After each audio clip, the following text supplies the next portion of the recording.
अगर व्यक्ति अपने आप ਨੂੰ ਮਾਸਟਰ ਸਮਝਣ ਲੱਗ ਪਏ ਤਾਂ ਉਹ ਬਹੁਤਾ ਸਿਆਣਾ ਨਹੀਂ। ਮੈਨੂੰ ਲੱਗਦਾ ਕਿ ਚੰਗੀ ਸਰਕਾਰ ਉਹੀ ਲੋਕ ਦੇ ਸਕਦੇ ਨੇ ਜਿਹੜੇ ਆਪਦੀ ਵਿਰੋਧੀਆਂ ਦੀ ਗੱਲ ਚੰਗੇ ਤਰੀਕੇ ਨਾਲ ਸੁਣਦੇ ਨੇ। ਉਹ ਮੇਰਾ ਖਿਆਲ ਕੰਬੀਨੇਸ਼ਨ ਜਿਹੜਾ ਹੈ ਉਹ ਬਣਾ ਨਹੀਂ ਪਾ ਰਹੇ। ਭੰਬਲ ਭੂਸਾ ਜ਼ਿਆਦਾ ਮੀਡੀਆ ਡਿਸਾਈਡ ਕਰ ਦਿੰਦੀ ਹੈ ਕਿ ਇਹ ਗੁਨੇਗਾਰ ਹੈ, ਮੀਡੀਆ ਡਿਸਾਈਡ ਕਰਦੀ ਹੈ ਕਿ ਨਹੀਂ ਇਹ ਬਹੁਤ ਚੰਗਾ ਵਿਅਕਤੀ ਹੈ। ਮੇਰਾ ਖਿਆਲ ਪੰਜਾਬ ਦੇ ਅੰਦਰ ਬਹੁਤ ਐਸੇ ਚਿਹਰੇ ਨੇ ਜਿਨ੍ਹਾਂ ਨੂੰ ਕਿਸੇ ਆਮ ਬੰਦੇ ਨੂੰ ਪੁੱਛ ਲਓ ਰੇਡੀਅਲ ਨੂੰ, ਉਹ ਕਹੂਗਾ ਫਲਾਂ ਬੰਦਾ ਕਰਪਟ ਹੈ, ਚੋਰ ਹੈ। ਮੈਂ ਨਹੀਂ ਕਹਿੰਦਾ ਚਿੱਟੇ ਕੁੜਤੇ ਪਜਾਮੇ ਵਾਲੇ ਮਾੜੇ ਨਹੀਂ, ਬਥੇਰੇ ਮਾੜੇ ਹੋਣਗੇ, ਲੇਕਿਨ ਚਿੱਟੇ ਕੁੜਤੇ ਪਜਾਮੇ ਵਾਲੇ ਬਥੇਰੇ ਚੰਗੇ ਵੀ ਹੋਣਗੇ। ਕਿਸੇ ਪੰਜ ਬੰਦੇ ਨੂੰ ਫੜ ਕੇ ਅੰਦਰ ਦੇਣ ਨਾਲ ਕਰਪਸ਼ਨ ਖਤਮ ਨਹੀਂ ਹੋਣੀ। ਲੋਕਾਂ ਨੂੰ ਇਹ ਦੱਸਣਾ ਪਏਗਾ ਕਿ ਕਰਪਸ਼ਨ ਦੇਣ ਵਾਲਾ ਵੀ ਗੁਨੇਗਾਰ ਹੈ ਔਰ ਲੈਣ ਵਾਲਾ ਵੀ ਗੁਨੇਗਾਰ ਹੈ। ਕਿਉਂ ਕੋਈ ਲੱਗਣਾ ਹੀ ਨਹੀਂ ਚਾਹੁੰਦਾ। ਫਾਟਕ ਤੇ ਸਾਡੇ ਤੇ ਇਤਰਾਜ਼ ਲਾਉਂਦੇ ਕਿ ਲੋਕ ਹੂਟਰ ਮਾਰ ਕੇ ਟੱਪ ਜਾਂਦੇ ਆ ਪੋਲੀਟੀਸ਼ੀਅਨਸ। ਕੋਈ ਵਿਅਕਤੀ ਜੇ ਪੋਲੀਟੀਸ਼ੀਅਨ ਨਾ ਹੋਤੇ ਹੋਵੇ ਉੱਥੇ ਹੋਵੇ ਲਾਈਨ 'ਚ ਕੋਈ ਲੱਗਣ ਨੂੰ ਤਿਆਰ ਹੈ, ਜੀਰਾ ਦਾ ਲੱਗਦਾ ਕਹਿੰਦਾ ਵਿੱਚ ਫਸਾ ਲਓ। ਗੁਰਦੁਆਰੇ ਦੇ ਭਾਈ ਕਈ ਮੇਰੇ ਗੁਰੂ ਮਹਾਰਾਜ ਨੂੰ 5 ਵਾਰੀ ਸਿਰ ਝੁਕਾ ਕੇ ਫਿਰ ਇੱਕ ਅੰਗ ਇਧਰ ਕਰਦੇ, ਕਈ ਫੜ ਕੇ ਇਦਾਂ ਵੀ ਕਰਦੇ। ਸੋ ਤਰ੍ਹਾਂ ਤਰ੍ਹਾਂ ਦੀ ਜਨਤਾ ਇੱਕ ਨਬਜ਼ ਹੈ। ਲੋਕ ਕਿਸੇ ਨੂੰ ਲਿਆਉਂਦੇ ਨਹੀਂ ਹੈ, ਲੋਕ ਨਾਰਾਜ਼ ਹੁੰਦੇ ਆ, ਉਹਨਾਂ ਨੂੰ ਲਾਉਂਦੇ। ਇਹ ਭੁੱਲਣਾ ਨਹੀਂ ਚਾਹੀਦਾ। ਸਤਿ ਸ਼੍ਰੀ ਅਕਾਲ ਜੀ, ਤੁਸੀਂ ਦੇਖ ਰਹੇ ਹੋ ਪੰਜਾਬ ਟੂਡੇ। ਤੇ ਪੰਜਾਬ ਦੀ ਰਾਜਨੀਤੀ ਦੀ ਗੱਲ ਕਰੀਏ ਜਾਂ ਦੇਸ਼ ਦੁਨੀਆ ਦੀ ਰਾਜਨੀਤੀ ਦੀ ਗੱਲ ਕਰ ਲਈਏ ਤਾਂ ਰਾਜਨੀਤੀ ਵਿੱਚ ਇਹੋ ਜਿਹੇ ਲੋਕ ਬਹੁਤ ਘੱਟ ਹੁੰਦੇ ਨੇ ਜਿਨ੍ਹਾਂ ਦੇ ਗੋਡਫਾਦਰ ਨਾ ਹੋਣ ਜਾਂ ਜਿਨ੍ਹਾਂ ਨੇ ਕਿਸੇ ਦਾ ਸਹਾਰਾ ਨਾ ਲਿਆ ਹੋਵੇ। ਤੇ ਇਹੋ ਜਿਹੇ ਇੱਕ ਨੌਜਵਾਨ ਪਿੰਡ ਵੜਿੰਗ ਜੋ ਜ਼ਿਲ੍ਹਾ ਮੁਕਤਸਰ ਸਾਹਿਬ ਦੇ ਵਿੱਚ ਆਉਂਦਾ, ਬਾਦਲਾਂ ਦਾ ਗੜ੍ਹ ਮੰਨਿਆ ਜਾਂਦਾ ਹੈ। ਉਹ ਬਾਦਲ ਜਿਨ੍ਹਾਂ ਨੇ ਲੰਬੇ ਸਮੇਂ ਦੇ ਵਿੱਚ ਪਰਿਵਾਰ ਨੇ ਜਿਨ੍ਹਾਂ ਦੇ ਨੇ ਰੂਲ ਕੀਤਾ ਪੰਜਾਬ ਤੇ ਉਸ ਗੜ੍ਹ ਦੇ ਵਿੱਚੋਂ ਉੱਠ ਕੇ ਗਿੱਦੜਵਾਹਾ ਤੋਂ ਇੱਕ ਨੌਜਵਾਨ ਜਿੱਤਦਾ, ਐਮਐਲਏ ਬਣਦਾ। ਐਮਐਲਏ ਬਣਨ ਤੋਂ ਬਾਅਦ ਅੱਜ ਉਹ ਕਾਂਗਰਸ ਦੇ ਆਮ ਵਰਕਰ ਹੋਣ ਤੋਂ ਬਾਅਦ ਕਾਂਗਰਸ ਦੀ ਪੰਜਾਬ ਕਮੇਟੀ ਦੇ ਪ੍ਰਧਾਨ ਬਣਦੇ ਆ ਰਾਜਾ ਵੜਿੰਗ ਜੀ। ਉਹ ਸਾਡੇ ਨਾਲ ਨੇ। ਸਵਾਗਤ ਹੈ ਸਰ।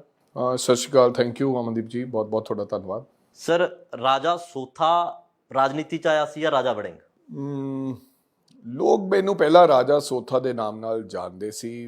ਜਦੋਂ ਮੈਂ ਕਾਲਜ ਸਕੂਲ ਦੇ ਵਿੱਚ ਅਸੀਂ ਲੋਕ ਪੜ੍ਹਦੇ ਸਨ ਜੀ। ਉਹਦਾ ਕਾਰਨ ਸੀ ਕਿ ਮੈਂ ਬਚਪਨ ਦੇ ਵਿੱਚ ਮੇਰੇ ਨਾਨਕਿਆਂ ਦੇ ਕੋਲੇ ਰਿਹਾ ਤੇ ਨਾਨਕਿਆਂ ਕੋਲੇ ਰਹਿਣ ਦੇ ਕਰਕੇ ਮਦਰ ਫਾਦਰ ਮੇਰੇ ਹੈ ਨਹੀਂ ਸੀ।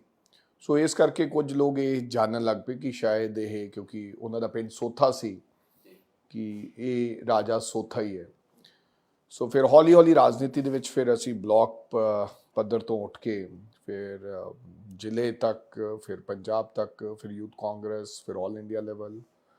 ਸੋ ਇਹ ਲੜਾਈ ਲੜਦੇ ਫਿਰ ਲੋਕ, ਕਿਉਂਕਿ ਜਿਹੜਾ ਮੇਰਾ ਪਿੰਡ ਹੈ ਵੜਿੰਗ, ਉਹਦੇ ਨਾਮ ਨਾਲ ਮੈਨੂੰ ਬੁਲਾਉਣ ਲੱਗ ਪਏ। ਸੋ ਇਹ ਸੀਗਾ ਕਿ ਰਾਜਾ ਸੋਥਾ ਤੋਂ ਰਾਜਾ ਵੜਿੰਗ ਵਾਲੀ ਜਿਹੜੀ ਕਹਾਣੀ ਹੈ। ਸਰ, ਪੰਜਾਬ ਦੀ ਰਾਜਨੀਤੀ ਨੂੰ ਤੁਸੀਂ ਚੰਗੀ ਤਰ੍ਹਾਂ ਅੰਦਰੋਂ ਸਮਝਿਆ ਤੇ ਪੰਜਾਬ ਦੀ ਸਰਕਾਰ ਕਿਵੇਂ ਚੱਲਦੀ ਹੈ ਇਹ ਵੀ ਤੁਸੀਂ ਜਾਣਦੇ ਹੋ। ਜੋ ਅੱਜ ਦੀ ਪੰਜਾਬ ਦੀ ਸਰਕਾਰ 'ਚ ਹੋ ਰਿਹਾ, ਮੰਨਦੇ ਆ ਕਿ ਨਵੀਂ ਸਰਕਾਰ ਹੈ, ਇਨਐਕਸਪੀਰੀਅੰਸ ਐਮਐਲਏਜ਼ ਨੇ, ਮਿਨਿਸਟਰ ਵੀ ਵੱਧ ਇਨਐਕਸਪੀਰੀਅੰਸ ਨੇ, ਪਰ ਜੋ ਹੋ ਰਿਹਾ ਕੀ ਉਹ ਠੀਕ ਹੈ? ਹਰ ਦਿਨ ਕੋਈ ਨਾ ਕੋਈ ਅਹੁਦੇਦਾਰ ਬਦਲਿਆ ਜਾ ਰਿਹਾ, ਲੰਬੀ ਛੁੱਟੀ ਤੇ ਜਾ ਰਿਹਾ ਜਾਂ ਕੱਢਿਆ ਜਾ ਰਿਹਾ। ਦੇਖੋ, ਕੋਈ ਵੀ ਬੰਦਾ ਮਾਸਟਰ ਨਹੀਂ ਹੁੰਦਾ। ਅਗਰ ਵਿਅਕਤੀ ਆਪਣੇ ਆਪ ਨੂੰ ਮਾਸਟਰ ਸਮਝਣ ਲੱਗ ਪਏ ਤਾਂ ਮੈਂ ਸਮਝਦਾ ਕਿ ਉਹ ਬਹੁਤਾ ਸਿਆਣਾ ਨਹੀਂ ਹੁੰਦਾ। ਵਿਅਕਤੀ ਹਰ ਰੋਜ਼ ਸਿੱਖਦਾ ਹੈ ਔਰ ਜ਼ਰੂਰੀ ਨਹੀਂ ਹੈ ਕੋਈ ਨਵਾਂ ਹੈ ਤਾਂ ਉਹਨੂੰ ਕੋਈ ਬਹੁਤਾ ਤਜਰਬਾ ਨਹੀਂ। ਕਈ ਵਾਰੀ ਨਵੇਂ ਲੋਕ ਐਸੀਆਂ ਪੁਲਾਂਘਾਂ ਪੱਟ ਦਿੰਦੇ ਨੇ ਜਿਹੜੀਆਂ ਕਦੇ ਪੁਰਾਣਿਆਂ ਨੇ ਪੱਟੀਆਂ ਨਹੀਂ ਹੁੰਦੀਆਂ ਜੀ। ਸੋ ਤੁਸੀਂ ਕਿਹਾ ਅਨਐਕਸਪੀਰੀਅੰਸਡ, ਬਿਲਕੁਲ ਤਜਰਬਾ ਬੜਾ ਕਮ ਆਉਂਦਾ ਹੈ ਜਿਹੜਾ ਥੱਲੇ ਕੱਸ ਕੇ ਤੁਹਾਨੂੰ ਮਿਲਿਆ ਹੁੰਦਾ ਹੈ। ਲੇਕਿਨ ਐਸੀ ਗੱਲ ਨਹੀਂ ਹੈ ਕਿ ਜਿਹੜੇ ਨਵੇਂ ਲੋਕ ਹੁੰਦੇ ਆ ਉਹ ਕੁਝ ਕਰ ਨਹੀਂ ਪਾਉਂਦੇ। ਕੱਲ ਮੈਂ ਕਹਾਂਗਾ ਕਿ ਜਦੋਂ ਵਿਅਕਤੀ ਆਪਦੇ ਆਪ ਨੂੰ ਜ਼ਿਆਦਾ ਸਿਆਣਾ ਸਮਝਣ ਲੱਗ ਪਏ, ਜਦੋਂ ਇਹ ਕਹਿਣ ਕਿ ਸਾਥੋਂ ਜ਼ਿਆਦਾ ਕੋਈ ਸਿਆਣਾ ਹੋਰ ਨਹੀਂ ਹੈ ਔਰ ਸਾਨੂੰ ਸਭ ਕੁਝ ਪਤਾ ਹੈ, ਉੱਥੇ ਮੇਰਾ ਖਿਆਲ ਹਰ ਵਿਅਕਤੀ, ਹਰ ਆਰਗੇਨਾਈਜੇਸ਼ਨ, ਹਰ ਕੋਈ ਬਿਜ਼ਨਸਮੈਨ ਮਾਰ ਖਾ ਜਾਂਦਾ ਹੈ। ਸੋ ਕਿਸੇ ਦੀ ਗੱਲ ਸੁਣੇ ਬਿਨਾ ਜਦੋਂ ਤੁਸੀਂ ਆਪ ਹੀ ਡਿਸੀਜ਼ਨ ਕਰ ਦਿੰਦੇ ਹੋ, ਲੈ ਲੈਂਦੇ ਹੋ, ਔਰ ਖਾਸ ਕਰਕੇ ਵਿਰੋਧੀਆਂ ਦੀ ਗੱਲ ਸੁਣ ਬਿਨਾ, ਮੈਨੂੰ ਲੱਗਦਾ ਕਿ ਚੰਗੀ ਸਰਕਾਰ ਉਹੀ ਲੋਕ ਦੇ ਸਕਦੇ ਨੇ ਜਿਹੜੇ ਆਪਦੀ ਵਿਰੋਧੀਆਂ ਦੀ ਗੱਲ ਚੰਗੇ ਤਰੀਕੇ ਨਾਲ ਸੁਣਦੇ ਨੇ। ਸੋ ਸ਼ੁਰੂ ਤੋਂ ਜਦੋਂ ਮੈਂ ਵੇਖਿਆ ਇਸ ਸਰਕਾਰ ਬਾਰੇ ਕਿ ਵਿਰੋਧੀ ਦੀ ਕੋਈ ਗੱਲ ਹੀ ਨਹੀਂ ਸੁਣਨਾ ਚਾਹੁੰਦਾ, ਈਵਨ ਵਿਧਾਨ ਸਭਾ ਦੇ ਵਿੱਚ ਵੀ ਡੋਮੀਨੇਟ ਕੀਤਾ ਜਾਂਦਾ ਹੈ ਔਰ ਹਰ ਗੱਲ ਨੂੰ ਫੜ ਕੇ ਕਿਸੇ ਪਾਸੇ ਹੋਰ ਲੈ ਕੇ ਚਲੀ ਜਾਂਦੇ ਹੈ। ਜਿਹੜਾ ਉੱਠਦਾ ਕਿ ਹਾਂ ਤੇਰਾ ਅਸੀਂ ਕੋਈ ਨਲਕੇ ਦਾ ਵੀ ਕਹਿਣਾ ਹੈ ਪੁਰਾਣਾ ਕਿਤੇ ਲੱਗਿਆ 15 ਸਾਲ, ਕਹਿੰਦੇ ਨਹੀਂ ਉਹਦੀ ਇਨਕੁਆਇਰੀ ਕਰਾਉਣੀ ਹੈ, ਗੋ ਹੈਡ ਜੀ। ਲੇਕਿਨ ਤੁਸੀਂ ਕਿਸੇ ਦੀ ਆਵਾਜ਼ ਨੂੰ ਦਬਾ ਨਹੀਂ ਸਕਦੇ। ਉਹਦੀ ਆਵਾਜ਼ ਅਗਰ ਸੁਣੋਗੇ ਤਵੱਜੋ ਨਾਲ ਤਾਂ ਉਹਦੀ ਗੱਲ ਦੇ ਵਿੱਚੋਂ ਤੁਹਾਨੂੰ ਕੋਈ ਕਾਰਾਗਰ ਚੀਜ਼ ਮਿਲ ਸਕਦੀ ਹੈ। ਰੋਜ਼ਾਨਾ ਆਫਿਸਰ ਸਾਹਿਬਾਨਾਂ ਦੇ ਬਦਲਣ ਦੇ ਨਾਲ ਇਹ ਉਹੀ ਆਫਿਸਰ ਨੇ ਜਿਹੜੇ ਬਾਦਲ ਸਾਹਿਬ ਵੇਲੇ ਲੱਗੇ ਰਹੇ, ਇਹ ਉਹੀ ਆਫਿਸਰ ਨੇ ਜਿਹੜੇ ਕੈਪਟਨ ਅਮਰਿੰਦਰ ਸਿੰਘ ਵੇਲੇ ਲੱਗੇ ਰਹੇ, ਇਹ ਉਹੀ ਆਫਿਸਰ ਨੇ ਜਿਹੜੇ ਚੰਨੀ ਸਾਹਿਬ ਨੇ ਹੰਡਾਏ, ਇਹ ਆਫਿਸਰ ਨੇ ਭਗਵੰਤ ਮਾਨ ਸਾਹਿਬ ਹੰਡਾ ਰਹੇ ਨੇ, ਜਿਹੜੀ ਅਗਲੇ ਆਉਣਗੇ ਉਹ ਹੰਡਾਉਣਗੇ। ਆਫਿਸਰ ਉਹੀ ਰਹਿਣੇ, ਬਿਊਰੋਕ੍ਰੇਸੀ ਰਹਿਣੀ ਹੈ। ਇਹ ਬੰਦਾ ਦੇਖ ਕੇ ਕੰਮ ਕਰਦੇ ਨੇ, ਇਹ ਹਾਲਾਤ ਦੇਖ ਕੇ ਆਪਦੇ ਆਪ ਨੂੰ ਉਵੇਂ ਰਿਐਕਟ ਕਰਦੇ ਨੇ, ਇਹ ਇਸ਼ਾਰੇ 'ਚ ਗੱਲ ਸਮਝ ਲੈਂਦੇ ਨੇ। ਇਹਨਾਂ ਨੂੰ ਹਰ ਚੀਜ਼ ਦਾ ਤਜਰਬਾ ਹੈ ਕਿਉਂਕਿ 5 ਵਾਰੀ ਮੁੱਖ ਮੰਤਰੀ ਨਾਲ ਵੀ ਕੰਮ ਕੀਤਾ ਹੈ, ਅਣਜਾਣ ਬੰਦਿਆਂ ਨਾਲ ਵੀ ਕੀਤਾ ਹੈ, ਥੋੜੇ ਜਿਹੇ ਸਮੇਂ ਵਾਲੇ ਨਾਲ ਵੀ ਕੀਤਾ ਹੈ। ਸੋ ਉਹਨਾਂ ਨੂੰ ਸਮਝ ਆ ਜਾਂਦੀ ਹੈ। ਹੁਣ 5-6 ਮਹੀਨਿਆਂ ਦੇ ਵਿੱਚ ਇਹ ਜਿਹੜੀਆਂ ਗੱਲਾਂ ਹੋ ਰਹੀਆਂ, ਕੋਈ ਰਿਟਾਇਰਮੈਂਟ ਲੈ ਗਿਆ, ਕੋਈ ਰਿਜ਼ਾਈਨ ਕਰ ਗਿਆ ਔਰ ਕਿਸੇ ਨੂੰ ਬਦਲਿਆ ਜਾ ਰਿਹਾ ਹੈ, ਮੈਨੂੰ ਲੱਗਦਾ ਕਿ ਕਿਤੇ ਨਾ ਕਿਤੇ ਇਹਨਾਂ ਦੇ ਮਨ 'ਚ ਇਹ ਗੱਲ ਹੈ ਕਿ ਇਹਨਾਂ ਨੂੰ ਸਮਝ ਨਹੀਂ ਆ ਰਹੀ ਵੀ ਸਰਕਾਰ ਚੱਲ ਕਿੱਥੋਂ ਰਹੀ ਹੈ ਤੇ ਕਿਵੇਂ ਚੱਲ ਰਹੀ ਹੈ। ਸੋ ਚੰਗਾ ਹੋਏਗਾ ਕਿ ਤੁਸੀਂ ਸਾਰਿਆਂ ਨੂੰ ਨਾਲ ਲੈ ਕੇ ਚੱਲੋ, ਸਭ ਦੀ ਗੱਲ ਸੁਣੋ, ਅੰਤਿਮ ਫੈਸਲੇ ਆਪਦੇ ਕਰੋ। ਲੇਕਿਨ ਲੋਕਾਂ ਦੇ ਵਿੱਚ ਤੇ ਇਹਨਾਂ ਆਫਿਸਰ ਦੇ ਵਿੱਚ ਇਹ ਆਫਿਸਰ ਨੂੰ ਕੌਨਫੀਡੈਂਸ ਲੈ ਕੇ, ਆਮ ਜਨਤਾ ਨੂੰ ਲੈ ਕੇ, ਇੱਕ ਕੰਬੀਨੇਸ਼ਨ ਹੁੰਦਾ ਹੈ ਪੋਲੀਟੀਸ਼ੀਅਨ ਦਾ ਤੇ ਬਿਊਰੋਕ੍ਰੇਸੀ ਦਾ। ਉਹ ਮੇਰਾ ਖਿਆਲ ਕੰਬੀਨੇਸ਼ਨ ਜਿਹੜਾ ਹੈ ਉਹ ਬਣਾ ਨਹੀਂ ਪਾ ਰਹੇ। ਇਹ ਸਮਝ ਨਹੀਂ ਆ ਰਹੀ ਕਿ ਚੱਲ ਕਿੱਥੋਂ ਰਿਹਾ ਕੰਮ, ਭੰਬਲ ਭੂਸਾ ਜ਼ਿਆਦਾ।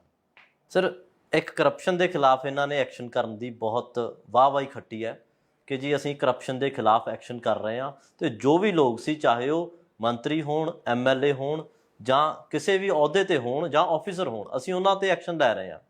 ਤੇ ਇੱਕ ਗੱਲ ਇਹ ਵੀ ਉੱਡੀ ਕਿ ਜੀ ਰਾਜਾ ਵੜਿੰਗ ਜੀ ਜਦੋਂ ਟਰਾਂਸਪੋਰਟ ਮੰਤਰੀ ਸੀਗੇ ਤੇ ਉਦੋਂ ਇਹਨਾਂ ਨੇ ਬੱਸਾਂ ਤੇ ਬੋਡੀਜ਼ ਲਵਾਈਆਂ ਤੇ ਉਦੋਂ 70 ਕਰੋੜ ਦਾ ਐਸਟੀਮੇਟ ਉਹਨਾਂ ਨੇ ਦਿੱਤਾ ਕਿ ਇਹਦਾ ਘੁਟਾਲਾ ਹੋਇਆ। ਪਰ ਉਹਦੇ ਤੇ ਫਿਰ ਗਾਂ ਜਦੋਂ ਗੱਲ ਤਾਂ ਆਈ ਸਾਹਮਣੇ, ਗਾਂ ਐਕਸ਼ਨ ਕਿਉਂ ਨਹੀਂ ਹੋਇਆ? ਵੀ ਰਾਜਾ ਵੜਿੰਗ ਦਾ ਦਬਦਬਾ ਸੀ ਤਾਂ ਨਹੀਂ ਹੋਇਆ ਜਾਂ ਸਬੂਤ ਨਹੀਂ ਮਿਲੇ ਕੋਈ? ਦੇਖੋ, ਜਿਹੜੀ ਤੁਸੀਂ ਗੱਲ ਕਹਿੰਦੇ ਕਿ ਕਰਪਸ਼ਨ ਦੇ ਕਿਸੇ ਦੇ ਨੇ ਕਹਿ ਦੇਣੀ ਗੱਲ, ਉਹਦੇ ਨਾਲ ਕੋਈ ਬੰਦਾ ਕਰਪਟ ਨਹੀਂ ਹੋ ਜਾਂਦਾ। ਔਰ ਤੁਸੀਂ ਪੜ੍ਹਿਆ ਹੋਣਾ ਸ਼ਾਇਦ, ਚੀਫ ਜਸਟਿਸ ਨੇ ਪਿੱਛੇ ਲਿਖਿਆ ਸੀ ਕਿ ਅੱਜ ਕੱਲ ਮੀਡੀਆ ਟ੍ਰਾਇਲ ਲੋਕਾਂ ਦੇ ਜ਼ਿਆਦਾ ਚੱਲਣ ਲੱਗ ਪਿਆ, ਜਿਹੜੀ ਕਿ ਬੜੀ ਖਤਰਨਾਕ ਹੈ। ਮੀਡੀਆ ਡਿਸਾਈਡ ਕਰ ਦਿੰਦੀ ਹੈ ਕਿ ਇਹ ਗੁਨੇਗਾਰ ਹੈ, ਮੀਡੀਆ ਡਿਸਾਈਡ ਕਰਦੀ ਹੈ ਕਿ ਨਹੀਂ ਇਹ ਬਹੁਤ ਚੰਗਾ ਵਿਅਕਤੀ ਹੈ, ਇਹ ਨਹੀਂ ਹੋਣਾ ਚਾਹੀਦਾ। ਐਂਡ ਉਹਨਾਂ ਨੇ ਕੋਰਟਸ ਨੂੰ ਵੀ ਕਿਹਾ ਕਿ ਤੁਸੀਂ ਉਹਨਾਂ ਨੂੰ ਟ੍ਰਾਇਲ ਦੇ ਵਿੱਚ ਹੀ ਤੁਸੀਂ ਉਹਨਾਂ ਨੂੰ ਲੰਮੀਆਂ ਤਰੀਕਾ ਪਾ ਕੇ ਉਹਨਾਂ ਦੀ ਜ਼ਿੰਦਗੀ ਉਹ ਸਮਾਂ ਲਾ ਇਹ ਚੀਫ ਜਸਟਿਸ ਨੇ ਕਿਹਾ ਜੀ। ਉਹਨਾਂ ਨੇ ਮਹਿਸੂਸ ਕੀਤਾ ਹੋਣਾ ਕਿਤੇ ਨਾ ਕਿਤੇ। ਸੋ ਬੜੇ ਵੱਡੇ ਕੇਸਿਸ ਹੋਏ। ਤੁਸੀਂ 2G ਸਕੈਮ, ਮੈਂ ਤਾਂ ਮੈਨੂੰ ਕੋਈ ਬਹੁਤੀ ਸਮਝ ਨਹੀਂ ਸੀ ਅਬਾਊਟ 2G ਸਕੈਮ ਕਿ ਵਾਟ ਵਾਸ ਦੈਟ 2G ਸਕੈਮ। ਇੱਕ ਛੋਟਾ ਜਿਹਾ ਹੁੰਦਾ ਸੀ ਉਦੋਂ, ਕਹਿੰਦੇ ਸੀ ਕਿ ਜੈਨ ਹਵਾਲਾ ਹੋਇਆ ਸੀ, ਕੋਈ ਡਾਇਰੀ ਚੋਂ ਕਿਸੇ ਦੇ ਨਾਮ ਮਿਲੇ ਸੀ। ਦੇयर ਆਰ ਸੋ ਮੈਨੀ ਮਿਨਿਸਟਰਸ ਐਂਡ ਆਲ ਦੈਟ। ਸੋ ਜਿਹੜਾ 2G ਸਕੈਮ ਸੀਗਾ, ਉਹਦੇ ਪਿੱਛੇ ਉਹ ਇੱਕ ਮੈਂਬਰ ਆਫ ਪਾਰਲੀਮੈਂਟ ਅੰਦਰ ਰਹਿ ਕੇ ਆਈ, DMK ਦੀ ਏ ਰਾਜਾ ਐਂਡ ਆਲ ਦੈਟ ਜਿਹੜੇ ਸੀਗੇ, ਤੇ ਪਤਾ ਲੱਗਿਆ ਕਿ ਉਹ 2 ਸਾਲਾਂ ਬਾਅਦ ਉਹ ਕਹਿੰਦੇ ਸੀ ਕਿੰਨੇ ਲੱਖ ਕਰੋੜ ਦਾ ਘਪਲਾ। ਉਹਦੇ ਤੇ ਇਲੈਕਸ਼ਨ ਲੜੀ ਗਈ BJP ਵੱਲੋਂ, ਐਂਡ ਉਹ ਬਾਇਜ਼ਤ ਬਰੀ ਨਿਕਲੇ। ਸੁਪਰੀਮ ਕੋਰਟ ਨੇ ਉਹਨਾਂ ਨੂੰ ਬਰੀ ਕਰ ਦਿੱਤਾ ਗਿਆ। ਸੋ ਸੇਮ ਇਹਨਾਂ ਨੇ ਕਰਪਸ਼ਨ ਦੇ ਵਿੱਚ ਆਪਦਾ ਇੱਕ ਮੰਤਰੀ ਫੜਿਆ, ਜਿਨ੍ਹਾਂ ਨੂੰ 1.5 ਮਹੀਨੇ ਬਾਅਦ ਉਹ ਬਾਹਰ ਆਏ। ਉਹਦੇ ਕੀ ਸਬੂਤ ਹਨ, ਕੀ ਤੱਥ ਹਨ, ਇਹ ਜਦੋਂ ਅੰਤਿਮ ਫੈਸਲਾ ਉਹਦੀ ਚਲਾਨ ਰਿਪੋਰਟ ਕਹਿੰਦੇ ਦੇ ਦਿੱਤੀ ਗਈ ਹੈ, ਕੋਰਟ ਨੇ ਨਿਰਣੇ ਕਰਨਾ ਹੈ। ਤੁਸੀਂ ਮੈਂ ਕੁਛ ਨਹੀਂ ਹੁੰਦੇ ਡਿਸਾਈਡ ਕਰਨ ਵਾਲੇ। ਤੁਸੀਂ ਸਾਨੂੰ ਅਸੀਂ ਲੋਕਤੰਤਰ ਦੇ ਵਿੱਚ ਜੁਡੀਸ਼ਰੀ ਤੇ ਬਲੀਵ ਕਰਦੇ ਹਾਂ, ਤੇ ਜਦੋਂ ਉੱਥੇ ਕੋਈ ਸਜ਼ਾ ਕਿਸੇ ਨੂੰ ਚਾਹੇ ਗਲਤ ਹੋ ਜੇ ਚਾਹੇ ਸਹੀ ਹੋ ਜੇ, ਅਸੀਂ ਕਹਿੰਦੇ ਕਿ ਜੋ ਕਾਨੂੰਨ ਨੇ ਕੀਤਾ ਉਹ ਸਹੀ ਕੀਤਾ। ਸੋ ਤੁਸੀਂ ਦੇਖ ਲਿਓ, ਮੈਂ ਇਹ ਗੱਲ ਕਹਿਣਾ, ਤੁਸੀਂ ਵੀ ਇੱਥੇ ਹੋਣਾ, ਮੈਂ ਵੀ ਇੱਥੇ ਹੋਣਾ, ਇਹ ਵੀਡੀਓ ਵੀ ਇੱਥੇ ਰਹਿਣੀ ਹੈ।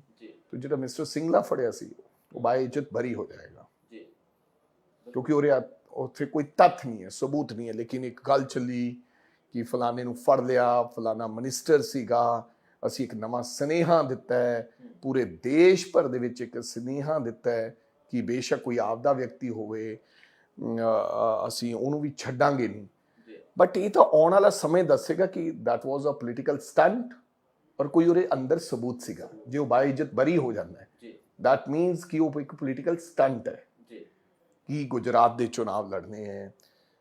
ਅਸੀਂ ਇਹ ਲੋਕਾਂ ਦੇ ਮਨਾਂ ਦੇ ਵਿੱਚ, ਕਿਉਂਕਿ ਸਾਨੂੰ ਵੀ ਬੜਾ ਮਹਿਸੂਸ ਹੋਇਆ, ਗੱਲ ਕਰਨੀ ਔਰ ਸੁਣਾਉਣੀ ਹੈ ਕਿ ਬਈ ਪਹਿਲੀ ਸਰਕਾਰ ਹੈ ਜਿਹਨੇ ਆਪਦਾ ਮੰਤਰੀ ਫੜ ਕੇ, ਤੇ ਤਾਂ ਬੜੀ ਵੱਡੀ ਗੱਲ ਹੈ, and it's not a small thing. ਪਰ ਜਦੋਂ ਇਹ ਗੱਲ ਅੰਤਿਮ ਨਿਰਣੇ ਤੱਕ ਪਹੁੰਚੇਗੀ, ਜਦੋਂ ਜੱਜ ਲਿਖੇਗਾ, ਅਗਰ ਉਹ ਬਾਇਜ਼ਤ ਬਰੀ ਹੁੰਦਾ ਤਾਂ ਫਿਰ ਮੈਨੂੰ ਲੱਗਦਾ ਕਿ ਸਰਕਾਰ ਕਟਹਿਰੇ 'ਚ ਖੜੀ ਹੋ ਜਾਏਗੀ। ਇੱਕ ਸਵਾਲੀਆ ਚਿੰਨ੍ਹ ਲੱਗ ਜਾਏਗਾ ਕਿ ਇਹ ਜਾਣਬੁੱਝ ਕੇ ਕੀਤਾ ਗਿਆ। ਸੋ ਕਰਪਸ਼ਨ, ਜਾਂ ਤੁਸੀਂ ਬੱਸਾਂ ਦੀ ਗੱਲ ਕੀਤੀ, ਤੁਸੀਂ ਕਿਹਾ ਕਿ ਫਲਾਂ ਕਿਸੇ ਵਿਅਕਤੀ ਦੇ ਕਿਸੇ ਨਾਲ ਕਹਿਣ ਨਾਲ ਕੋਈ ਚੋਰ ਨਹੀਂ ਬਣ ਜਾਂਦਾ। ਚੋਰ ਦੇ ਚਿਹਰੇ ਤੇ ਲਿਖਿਆ ਹੁੰਦਾ ਹੈ। ਮੈਂ ਤੁਹਾਨੂੰ ਦੱਸਿਆ ਕਿ ਇੱਕ ਪਰਸੈਪਸ਼ਨ, ਇੱਕ ਵਿਚਾਰ ਉਹ ਬਣ ਜਾਂਦੇ ਨੇ। ਡੂ ਯੂ ਥਿੰਕ ਦੈਟ ਕਿ ਸਿੰਗਲਾ, ਰਾਜਾ ਵੜਿੰਗ ਜਾਂ ਹੋਰ ਕੋਈ ਗੱਲ ਕਿ ਲੋਕ ਇਹ ਮਹਿਸੂਸ ਕਰਦੇ ਕਿ ਇਹ ਕਰਪਟ ਲੋਕ ਹੈ? ਮੇਰਾ ਖਿਆਲ ਪੰਜਾਬ ਦੇ ਅੰਦਰ ਬਹੁਤ ਐਸੇ ਚਿਹਰੇ ਨੇ ਜਿਨ੍ਹਾਂ ਨੂੰ ਕਿਸੇ ਆਮ ਬੰਦੇ ਨੂੰ ਪੁੱਛ ਲਓ, ਰੇਡੀਅਲ ਨੂੰ, ਉਹ ਕਹੂਗਾ ਫਲਾਂ ਬੰਦਾ ਕਰਪਟ ਹੈ, ਚੋਰ ਹੈ। ਇਸੇ ਵੱਡੇ ਵੱਡੇ ਚਿਹਰੇ ਨੇ ਜੀ, ਜਿਨ੍ਹਾਂ ਦੀਆਂ ਕੋਈ ਜਾਇਦਾਦਾਂ, ਸਮਾਨ, ਸਿਸਟਮ, ਜਿੰਨਾ ਚਿਕਰ ਉਹਨਾਂ ਦੀ ਕੋਈ ਗੱਲ ਨਹੀਂ ਕਰਦਾ, ਜਿਹੜੇ ਨਾਮੀ ਪ੍ਰਨਾਮੀ ਸੋ ਕਾਲਡ ਬੈਚ ਵਾਲੇ ਕਰਪਟ ਲੋਕ ਨੇ, ਤੇ ਫਿਰ ਮੇਰੇ ਖਿਆਲ ਇੱਦਾਂ ਤੁਸੀਂ ਸਿੰਗਲੇ ਨੂੰ, ਰਾਜਾ ਵੜਿੰਗ ਨੂੰ ਜਾਂ ਕਿਸੇ ਹੋਰ ਤੇ ਇੱਦਾਂ ਇਲਜ਼ਾਮ ਲਾਓਗੇ ਤਾਂ ਲੋਕ ਮੰਨਣਗੇ ਨਹੀਂ। Another thing what I feel that ਕਿ ਰਾਜਨੀਤਿਕ ਪੋਜ਼ਿਟਿਵਿਟੀ ਨਾਲ ਕਰਨੀ ਚਾਹੀਦੀ ਹੈ, ਨਾਟ ਕਿ ਨੈਗੇਟਿਵਿਟੀ ਨਾਲ। ਤੁਸੀਂ ਆਪਣੇ ਬਾਰੇ ਦੱਸੋ ਕਿ ਤੁਸੀਂ ਕੀ ਕਰ ਰਹੇ ਹੋ, what you have done. This is my achievement. ਮੈਂ ਫਲਾਣੇ ਨੂੰ ਕੋਸ ਕੇ, ਫਲਾਣੇ ਦੀ ਗੱਲ ਕਰਕੇ, ਕਿਉਂਕਿ ਮੈਂ ਤਾਂ ਦੇਖਿਆ ਸ਼ੁਰੂ ਤੋਂ ਹੀ ਬੜੇ ਲੋਕ, I have seen output input, ਇਹਦੇ 'ਚ ਕੁਛ ਨਹੀਂ ਨਿਕਲਦਾ। ਕੱਲ ਵੀ ਕਿਸੇ ਦੱਸ ਰਹੇ ਸੀ ਕਿ ਈਡੀ ਨੇ ਇੰਨੇ ਕੇਸਿਸ ਬਣਾਏ ਤੇ ਉਹਦੇ 'ਚੋਂ ਮੇਰੇ ਖਿਆਲ 52 ਕੇਸਿਸ ਹੀ ਅੱਜ ਤੱਕ ਥਰੂ ਹੋ ਸਕੇ, ਅਦਰਵਾਈਜ਼ ਸਾਰੇ ਉਹ ਕੋਰਟ ਨੇ। ਬਿਲਕੁਲ, ਅਸੀਂ ਕੱਲ ਦੀ ਰਿਪੋਰਟ ਹੈ ਇੱਕ ਕਿ 100 ਤੋਂ ਵੱਧ FIRs ਹੋਈਆਂ ਇਲੀਗਲ ਮਾਈਨਿੰਗ ਦੇ ਕੇਸਿਸ ਦੇ ਵਿੱਚ ਪਿਛਲੇ 4 ਸਾਲ 'ਚ, ਪਰ ਉਹਨਾਂ ਤੇ ਕੋਈ ਕਾਰਵਾਈ ਨਹੀਂ ਹੋ ਪਾਈ। ਨਾਟ ਓਨਲੀ ਦੈਟ ਯਾਰ, ਤੁਸੀਂ ਵੈਸੇ ਦੇਖ ਲਿਓ ਹੋਰ ਵੀ ਕੇਸਿਸ ਸਾਰੇ ਤੁਸੀਂ ਫਰੋਲ ਕੇ ਵੇਖ ਲਓ। ਮੇਰੇ ਕਹਿਣ ਦਾ ਮਤਲਬ ਬਿਨਾਂ ਤੱਥਾਂ ਤੋਂ, ਬਿਨਾਂ ਸਿਸਟਮ ਤੋਂ, ਜਾਣ ਬੁੱਝ ਕੇ ਬਹੁਤ ਸਾਰੇ ਐਸੇ ਲੋਕ ਨੇ ਜਿਨ੍ਹਾਂ ਤੇ ਫੇਕ FIRs ਵੀ ਦਰਜ ਹੁੰਦੀਆਂ, ਜਿਹੜੇ ਅੰਦਰ ਜੇਲ੍ਹਾਂ ਦੇ ਵਿੱਚ ਸੜ ਰਹੇ ਨੇ ਵਿਚਾਰੇ ਲੋਕ, ਬਣਾ ਦਿੱਤੀਆਂ ਜਾਂਦੇ। ਤੁਸੀਂ ਫੋਰ ਐਗਜ਼ਾਮਪਲ ਆਸ਼ੂ ਬਾਂਗੜ, ਇੱਕ contested candidate from Firozpur rural, ਉਹਦੇ ਖਿਲਾਫ ਕੋਈ ਸ਼ਿਕਾਇਤ ਕਰਤਾ ਹੀ ਨਹੀਂ ਜੀ। ਜਦੋਂ ਸ਼ਿਕਾਇਤ ਕਰਤਾ ਹੀ ਨਹੀਂ ਹੈ, ਉਹਦੀ ਜ਼ਮਾਨਤ ਹੋ ਗਈ ਹੈ, ਉਹਦੀ ਜ਼ਮਾਨਤ ਹੋ ਗਈ, ਸ਼ਿਕਾਇਤ ਕਰਤਾ ਹੀ ਨਹੀਂ, ਤੁਸੀਂ FIR ਕਿਵੇਂ ਰਜਿਸਟਰ ਕਰ ਸਕਦੇ ਹੋ? ਉਹਦੇ ਤੇ 420 ਦਾ ਮੁਕੱਦਮਾ ਦਰਜ ਕੀਤਾ। ਕਾਨੂੰਨ ਇਹ ਗੱਲ ਕਹਿੰਦਾ ਕਿ 420 ਸਟਾਰਟ ਹੈ, ਲੇਕਿਨ ਅਗਰ 420 ਵਾਲਾ ਬੰਦਾ ਕਹਿੰਦਾ ਕਿ ਮੈਨੂੰ ਯਾਰ ਕੋਈ ਗੱਲ ਨਹੀਂ, ਇਹਨੇ ਮੇਰੇ ਨਾਲ ਠੱਗੀ ਮਾਰ ਲਈ ਤਾਂ ਮੈਂ ਇਹਨੂੰ ਮਾਫ ਕਰਤਾ, ਤਦ ਤੁਸੀਂ ਪਰਚਾ ਰਜਿਸਟਰਡ ਹੀ ਨਹੀਂ ਕਰ ਸਕਦੇ ਜੀ। ਮੇਰੇ ਨਾਲ ਤੁਸੀਂ ਠੱਗੀ ਮਾਰੀ ਅਮਨਦੀਪ ਸਿੰਘ ਜੀ, ਅਗਰ ਤਾਂ ਮੈਂ ਕੰਪਲੇਨੈਂਟ ਹੈਗਾ ਤਾਂ ਦੈਟ ਮੀਨਸ that ਠੱਗੀ। ਅਗਰ ਮੈਂ ਕਹਿੰਦਾ ਕਿ ਯਾਰ ਨਹੀਂ, ਚਲੋ ਛੱਡੋ ਯਾਰ, ਇਹਨੇ ਮਾਰ ਲਈ, ਸਾਡਾ ਕੋਈ ਗੱਲ ਨਹੀਂ, ਤਾਂ ਦੈਟ ਮੀਨਸ ਤੁਸੀਂ ਕੌਣ ਹੁੰਦੇ ਪਰਚਾ ਰਜਿਸਟਰਡ ਕਰਨ ਵਾਲੇ? ਉਹ ਰਜਿਸਟਰਡ ਕਰਕੇ ਅੰਦਰ ਭੇਜ ਕੇ ਉਹਦੀ ਜ਼ਮਾਨਤ ਹੋਈ।